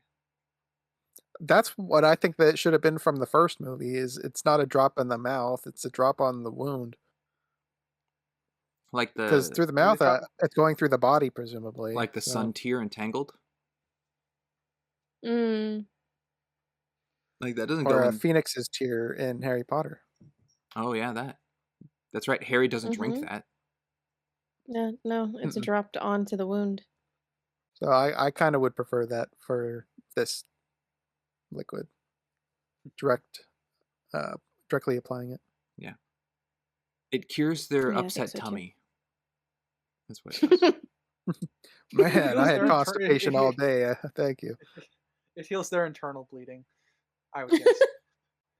It would make Uh, sense because Edmond in the first movie was stabbed like in his not directly his stomach, but in his side. yeah, like between his hip and his stomach. So Yeah. True, but we don't actually see like a Right through CGI the kidney. healing of like the skin repairing or anything. He just wakes up and he's not screaming in pain, so I guess it worked. Does it leave a scar? That's the question. Ooh. Ah. Well, we didn't see That'd be this one. interesting. Maybe the Excellent third question. movie. Yeah, he'll take his shirt off at the beach or something. Who knows? Crimson. Stop spoiling.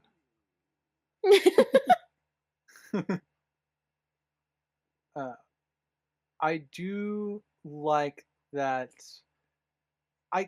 I'm kind of torn on the ending for Gazelle, on his choice to go back and leave Narnia and go back to their ancestral home.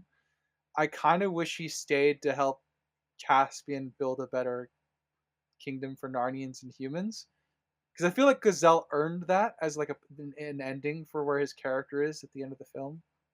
But I am fine with how his story ends. But I love what Aslan says, like, because you chose first, you have a good life going forward. Meaning what, the last people get a terrible life? I What are guess you so. saying, Aslan? I That's think not it's motivating just people to go through the he's portal. rewarding their faith, Crimson. It's a huge yeah. thing in Chris. Yeah, okay. Again, Aslan is very devious little motherfucking cat. It's not motivating to the other people. It definitely Yeah, is but not Crimson, if we motivating saw the people. scene of the three guys who got killed by not listening, who's saying these people are listening? One of them is. How do we know he's not just sending us to our death? You don't? We'll send the kings and queens to die. Is that better? Yeah, I mean, we won't have a succession crisis that way. Caspian's the sole ruler. For I the thought it was funny. D&D folks, I think Aslan cast both Tree Stride and Plane Shift with that tree at the end. I Oh, do couldn't you? agree more. Yeah. Hmm. Sprinks, you always bring up how you feel like movies cheat and stuff. How do you feel about the cheat of not actually showing the portaling? The yeah, Those were noises. it's a little cheating that they really like budget cut the whole like, oh, we'll just hide you behind the tree branch and you're gone. Or following Lucy so the side of her head is the dark shadow to be back in the scene. It's fine. I'm sure there's probably worse ways to go about it, but it is kind of cheap. What annoys me with the general is they're not even at the tree yet, but they disappear anyways. Yeah, they disappear before Yeah, they would have set like foot the in tree's not tree. even fully open. I'm not a big fan of it. Little nick I that they should have. That's about it. I like that the tree is the portal. I would have preferred more of a obvious depiction that they were going through something. Because they do cheat and just kind of disappear. Though it's funny to think about Reaper Cheap and his like 12 mice just going through the portal and ending up in like our world. What the fuck are they going to do? No, it's gonna be like Pip in Enchanted. They're gonna be the Rat Kings of New York or something. I don't know. But I didn't even think about it in my notes. Where did they go? The Telmarines? Yeah. Yeah, they went back to their own homeland. That's what Aslan talked about. Yeah. So they're the people who Oh, that's were right. Where the once cave was, the island. Yeah. That's right. Yeah. Blocked that out. Much like the You were instance with the you were Pevensies, so angry at the portal, huh? Yeah.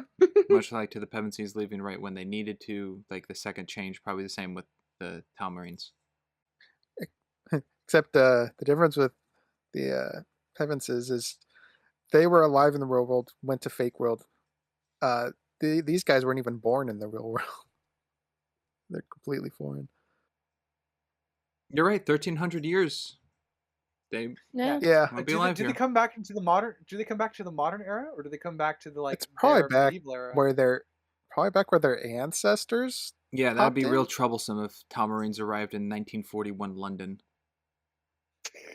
Well, I mean, it's It just in would. 1941 in general. I don't know. It's kind of weird. Yes. You'll have a good life. Steps out of the portal. You know what? Gets hit by a car. What the fuck are I'm these? I'm glad they didn't show us, because that would be even Probably more of for a the best. detriment on the time thing with Narnia. Yeah, it's absolutely for the best that they didn't show us. I think the goodbyes were cheap. Like Peter doesn't really know the centaur. They just shake hands, but Peter says goodbye to the centaur. And we don't see him like go down the line to shake everybody else's hand. Same with Edmond. I feel like they were rushing the ending a little bit here. Yeah, giving the sword to Caspian though, I think was fine. Yeah. That I am perfectly fine with. Yeah. Caspian had earned it at that point, I think. What I didn't quite like was Lucy saying bye to Thumbkin as if he was like the new Beavers or Mr. Tumnus. I don't think Thumbkin and Lucy really had that much of a bonding in this movie to make that. I mean, they save each other's life during the witch temptation, but so there is a bond there, but we don't see much of it on screen. Thumbkin wasn't there at the witch temptation. Yes, he was. He fought a I forgot the other dwarf's name. Oh, you're right. He was, Nickelbrick. because you're right. Because they had He and Nickelbrick Lucy by the fought neck. Nickelbrick together. Yeah. Yep. So they've had some scenes together and stuff like that. I think it's enough. It's enough, yes. I think that they shared more scenes than she does with Tomness. Scenes, not conversations.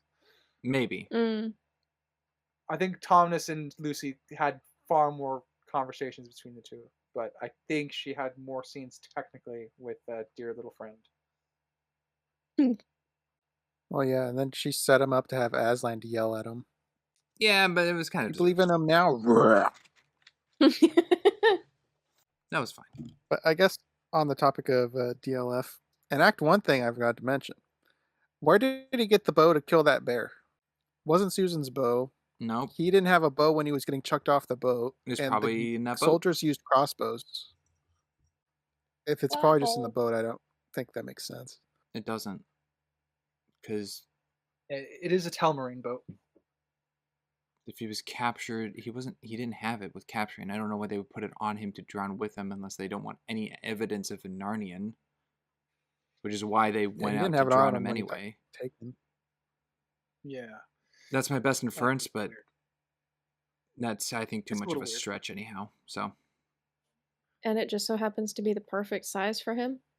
yeah. Yeah. No, it's made Yeah. for him, but It's absolutely convenient. I mean, yeah. The fix for this is just have him, use Susan's bow. Yeah, kill or the a bear. crossbow from the boat, because at least we know that was. yeah, that's better. That would Yeah. make more sense to be on the boat. I think I'm out of notes for this one. So how are you three looking?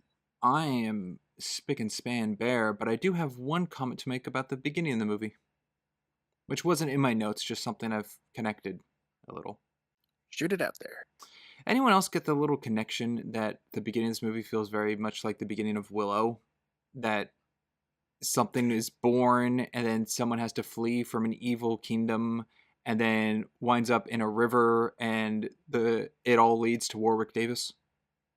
That is funny. Well, I could see that being laid out like that, yeah. Yeah. I'm more used to the Succession crisis thing leading to a cold open for medieval fantasy stuff, so I'm quite used to this style of opening. But specifically, yes, it does remind me of Willow because Warwick Davis is here. Did they do that in The Witcher or something? I remember something like that. Not in the first. I mean, not in the first story. I think it's the last one, the last episode of the first season, where it they kind of do that because the last episode of the first season, all the timelines are caught up to each other. So, I guess my last bit. It kind of annoyed me that Peter's sword didn't have blood on it during the king fight. Like, we see him clearly stab him in the torso. Crimson, And then the sword Disney PG. No blood. yeah, I get it, but there was blood in the first one. Actually, there's blood in this First one that off, cut Caspian's hand open. Yeah. And Miraz actually walks into the sword. So there is blood, but I agree. The one scene where I would have added blood is when Peter uses Miraz's sword, not his own sword, to stab him.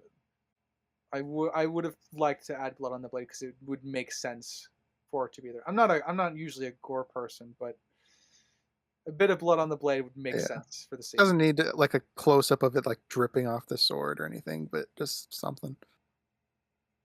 Evidence that it's there. Okay. I have one more quick one. I was reading through my notes. Okay. When Badger was and Nickabrick or whatever his name was hiding behind the trees following Caspian. Badger doesn't move the foliage. Nickabrick does, but Badger doesn't move the foliage when he's walking. So just CG integration problem. CG. Oh, I'm like in my head. I'm like, why does that matter? Got it. Yeah, it's a CG integration problem for sure. Yeah. Yeah. All right. How about you, Kye? Got any last bits for the film? Last points? I do not. Well, alrighty then. We shall move into summary and ratings, starting with the one, the only Crimson. Oh, I feel like I started last time. I will give my subjective first. When I was younger, I didn't really care for this one all that much. Like a 6 range was an okay movie. I think the older I've gotten, I've enjoyed it more and more. It's still not close to the first one. I don't remember if I gave it an 8 or an 8.5, but this is at a 7. There's enjoyment to be had. Peter sucks, which definitely adds to the unenjoyment of this film. But Narnia is just a fun world to jump into. It's kind of cool to see our characters treated as legends now in this world, and just seeing how things happen over time. It's kind of a cool thing to witness. Everyone else heard and that? Having Crimson likes fantasy. Crazy. Crazy. Having the human faction or Telmarine, whatever, I think was a good idea to add to this, so it's a little bit different than the first one, where it's just monster versus monster, but you could argue they are monsters in their own right. But it was, I think, a wise decision, and the combat felt different to the first one. We had the trenches and actually archers being utilized, and there's catapults, so it isn't just the same thing. It is varied.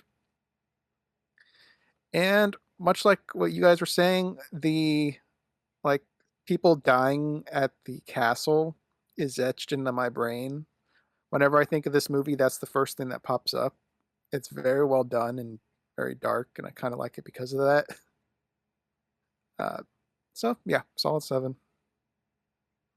Objectively, I don't think this is as clean as the first movie. I talked about early that I think the visual effects are overall not as good. There are standouts. I think like the water guy looks good. The overhead shots, as Ryder was saying, I think do look better compared to the first. But a lot of the movement of the CG characters don't look very good, or they look less detailed, like Badger. I think Aslan looks less detailed. The costumes are about on par, but we don't get to see them as much, and when we do, it's usually during dark scenes, so you can't really enjoy the detail that they put into them.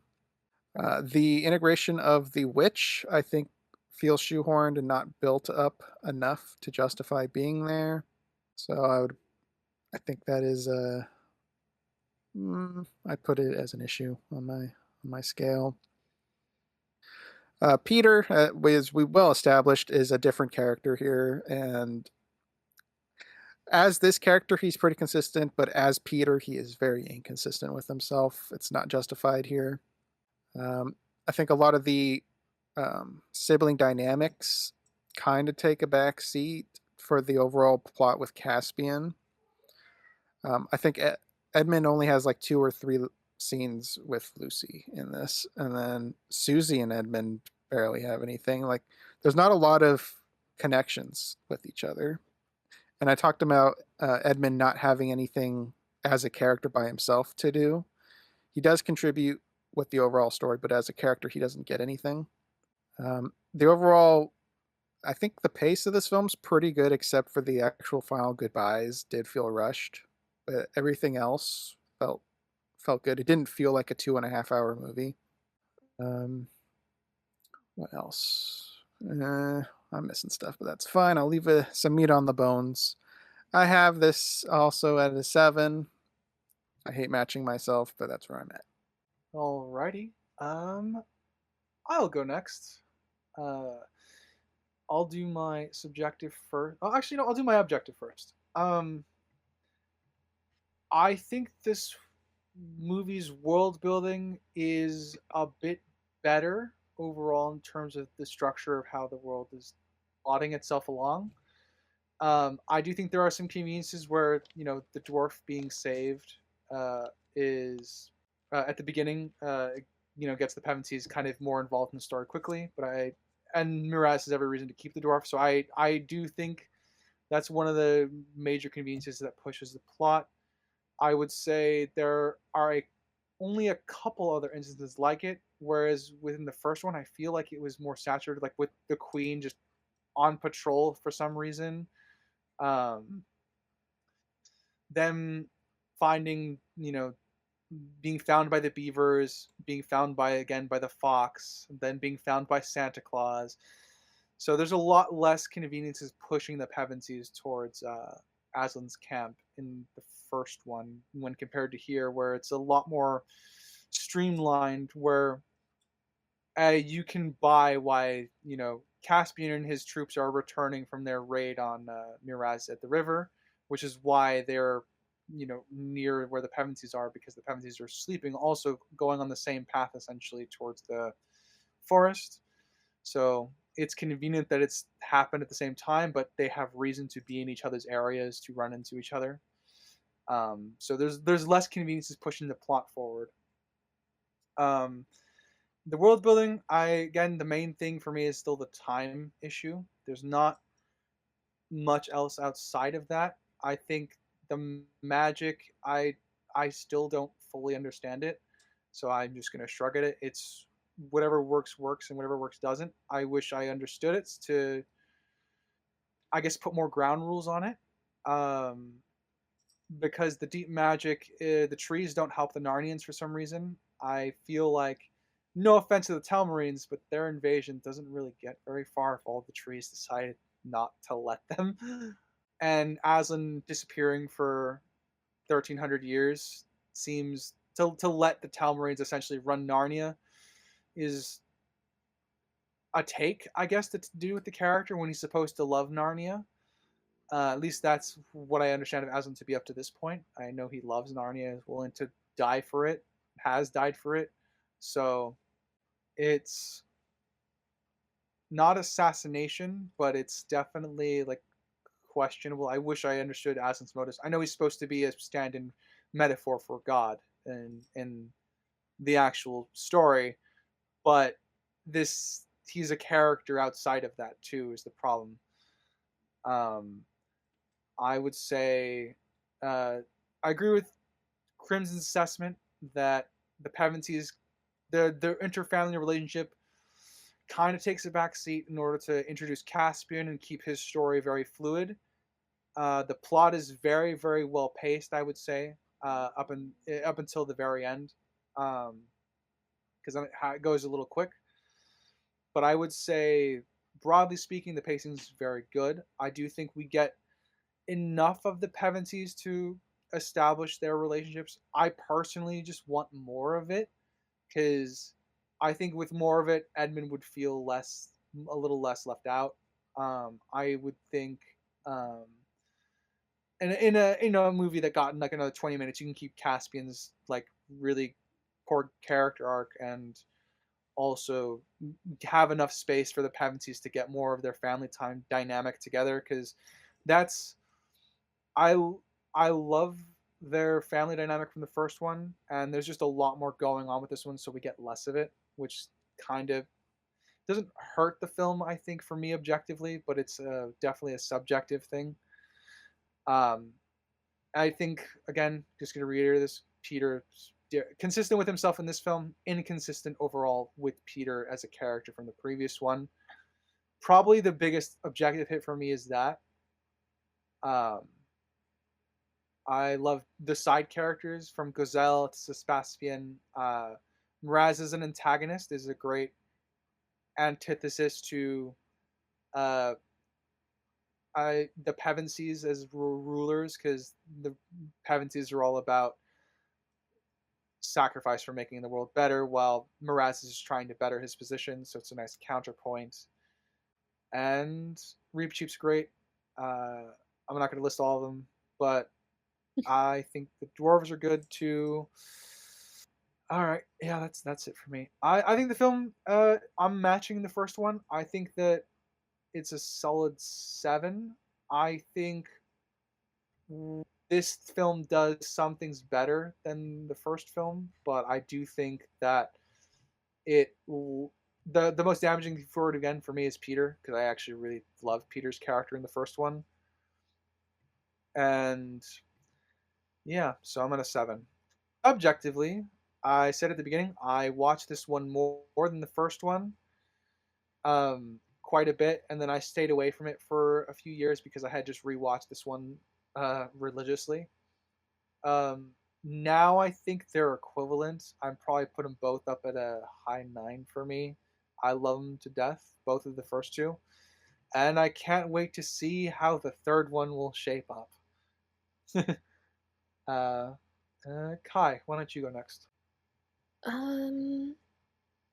I think overall I would rate this movie at like I'd probably say like an 8.5 to a 9, because I did watch this one more than the first one, and there were a lot of things in this one that I liked more than the first, so I would probably rate it like an 8.5 or a 9. All right. Sprinks, Oh boy. if you want to finish us up. Yeah, I sure can. I feel like I'm gonna feel like the Crimson in this area now. This is yeah. a 4 subjective. Yeah, Let well, me- with the family stuff that you pseudo hinted at, I'm not going to be that surprised. Let me start with the objective. I think this movie is made worse in almost every vein from the first movie. I think the cinematography is not as good. I think the CGI is not as good. I think the lighting is not as good. It's very dark in this movie, purposely so, but still, it's almost hard to tell. And I think it's the sake of the CGI or the suits of the Narnians or what have you, just to help cover that. I think the costuming's fine. Actually, everyone's costume is fine. The time stuff still doesn't make sense. The big hits to me, one of them, which I hinted at earlier, I think is the pacing of this movie. Or could also go into the editing, but every scene seems too short. No matter what scene is being had, it always feels like it's cut too short before the impact of feeling comes onto the audience of what's being portrayed. Whether that's an instance with the Pevensies with each other, or Mirren with someone, or like you get the idea of what's happening, but I don't think you get the full weight or feeling before it moves on.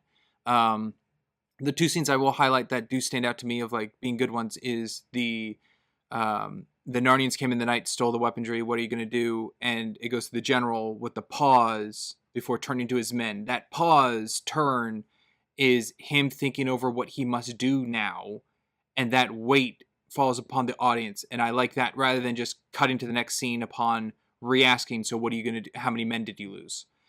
I think the strongest sibling of the Pevensies scene that I really like is Susan and Lucy at the campfire, where Susan kind of explains like she kind of wants to go home, and Lucy's kind of shocked by that approach because she loves Narnia so much. And the difference between the contrast of the two sisters in that scene of just kind of being the two of them get such a bonding change of the family versus everything else that's like, Peter, you're being kind of pig-headed, thinking you're the lead when Caspian's here, or Susan and Caspian kind of looking at each other and Lucy goes, what are you doing? That's so weird. I won't understand that till later. And just seems kind of either like joke or rushed in a lot of scenes. So it feels a little off. So Ryder, when you said like that extra 20 minutes, I feel like I just give like a little 15 seconds to a bunch of scenes to give them more of a feel or like a weight. Yeah, or you want the audience to be able to sit with what's going on. Yes. And also, from what you're describing is you want characters to react to the conversations that they're having a little bit more. Yes, it just feels a little rushed in that parts. It's a very quick movie. I won't deny. Yeah. Yeah, but it's like 2.5 hours long, or like pushing 2.5 hours. So, yeah. I'm not saying remove things for that to happen. I just think give a little more of that weight of intensity because it is a darker film than the first one. I do want a 3-hour cut. I won't deny. Yeah. My other big hit to this, and it's mostly for the Pevensies, I think all of them are worse acting in this movie than the first one. I think Lucy, everyone kind of feels like one character type trait in this movie, more so than the first one where they had different things occurring. Lucy in this one is like, Aslan's coming, he'll be here, yay. That's about it. And the first one, she's like, Mr. Tumnus, you're kidnapping me. I thought we were friends. Everything's fine here in Narnia. What happened to Tumnus's house? What's the prophecy? Aslan is dead. I gotta cry over him. Now he's saved. We're fine. A lot more range. Susan has more in this one, but still kind of feels the same thing of like, Peter, you don't know what you're doing and leading, and I kind of know what to go about, but that's kind of it. But she has more to do in this movie, so I think that's better. Edmond in the first movie, far more of a range of, I'm being tricked, I'm being selfish, I'm learning my mistakes, I'm seeing the consequences of my action are getting people killed, I am being forgiven by Aslan and my family, I can lead an army. This movie, as kind of Crimson said, sidelined. He still has stuff to do with the family, but after the first movie, it's very much background Edmond. Peter in this one is, I am going to butt heads with Caspian because I think I should lead, or, I'm high keen here, where in the first one he's like, I don't want to be leadership. I don't, I just want to get home. Now I got to take a lead. Am I up for this? Yes, I'm going to be the face of Narnia for here. Aslan's gone. I have to step up and be here. That feels like far more of a range of acting onto him and these emotions for these characters in the first movie that aren't present in this movie. So I think the acting's definitely dropped down. Is it the acting or the acting opportunities? It could be the acting opportunities, but I feel like they could still, with what they're given of lines, deliver them better amongst the characters. Peter's relationship with the centaur in the first movie, I forget, Eleanor? I forget his name. Aureus, thank you. Aureus in the first movie, it had an O in there. Aureus in the first movie, even for how small it had, felt like so much more weight of a connection between the two with Aslan's connection than the centaur who has more screen time in this movie. So I don't know. To me, it just feels like a big drop in that, even though they're older and the actors have more under their belt now, it's taken away.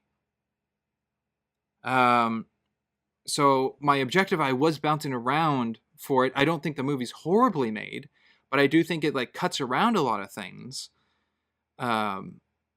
So I have it at a 6 objectively. Subjectively, this movie loses a lot of the whimsy for me that the first movie has of the new environment, the transpiring to new places, and how big Narnia is. Because this movie's settings are kind of just kingdom, river, forest. Whereas the first one's like, we got all this traversal and a frozen lake and Aslan's camp and the battleground and the Ice Witch's castle and the wardrobe and like Cair Paravel, like this huge world. And this one seems far more isolated, but the whimsy and the wonder and maybe the snow really plays an effect into it to add into it of the Christmassy vibe of like wonderment or childlike awe that this movie does not capture at all. Which just feels very tone shift, kind of from the introduction of what Narnia is. Because this movie feels a lot less of... It's still Narnia, but it doesn't have the mythical aspect of the world of what Narnia is. It just feels like there's mythical creatures in this area where men are taking over, kind of thing. So it feels different to me, but it's not a full-on bad difference, but I am lower than all of you. I have this matched with my objective, also at a subjective 6. Well, I'm glad I saved you for last, Prince. Yeah, I don't hate the movie at all. It just, compared to the first one, feels very different, and I don't think for the better. Yeah. I do have some recap questions for you, but that'll be safe for recap for sure. Write it down, you'll forget. I already did. I actually was writing it down as he was speaking. I guess one last thing. I am changing my objective to a 6.5. Oh. Spring brought up something I was going to bring up and forgot. And I thought just Edmond and Lucy's acting got worse. I didn't think it was all 4 of them. And I still stand by that, but I didn't mention that, and that does carry some weight to me. Yeah, acting is not on my scale, unfortunately. So, yeah, I do, but I think I agree with yourself. I think that there's less opportunities for them in this film to act, but we'll get there when. Yeah, I'll have some recap questions. I think it's just the pacing. There's so many scenes throughout this whole movie that kind of need to be, because each scene has significance, but they don't have a weight. It's an efficient movie. I don't know how. This is really weird, because when it comes to specifically to script writing, one of the things you're always told is you need to be able to you need to cut your scenes down to the bare minimum. So it feels like they took that commonly given script writing advice, but they took it too far almost. For me, I would say they did.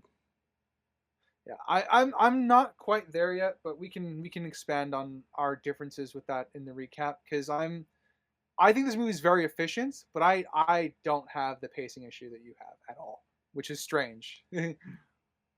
Also, something else that probably no shock. This movie didn't have Mr. Tumnus. So his image was there, so he was there. A drawing of him was there. And we hear the lullaby. Listen, and his reference. I'm not as high on Tumnus as you guys, so I'm neutral on the fact that he's not here. I'm not gleeful like Crimson. Yeah, I'm not gleeful. I'm just neutral. All right. I guess with that, any other final comments before I read us out? Thanks for joining us again, Kye. Thank you for having me again. Oh, you know what? We didn't do this last week. Kye, if anyone's interested of where they could find you, where could one do so? So I stream on Twitch Monday, Wednesday, and Friday, and I am also on TikTok. Wonderful. And we'll have both where of those. Where can they find you on Twitch? Twitch.tv/KyeLaris. Perfect. And we'll have those down in the descriptions below. Indeed. All right. Well, thank you, audience, for listening, whether it be Spotify, Amazon, Castbox, Good Pods, iHeartRadio, Podcast, and Samsung. And if you had a I forgot one. Oh well. And if you got a visual side of things, be it YouTube, Rumble, or frickin' Spotify, you can watching our PNG Tuber slideshow there. Please feel free to like, comment, subscribe everywhere. Tell us how much you hate our opinions or how much you love them. And as always, I've been a geeky writer. I'm Crimson Maroon. And I'm Sprinks and Kye. And we will catch you next time. Later, everybody. Bye. Toodaloo.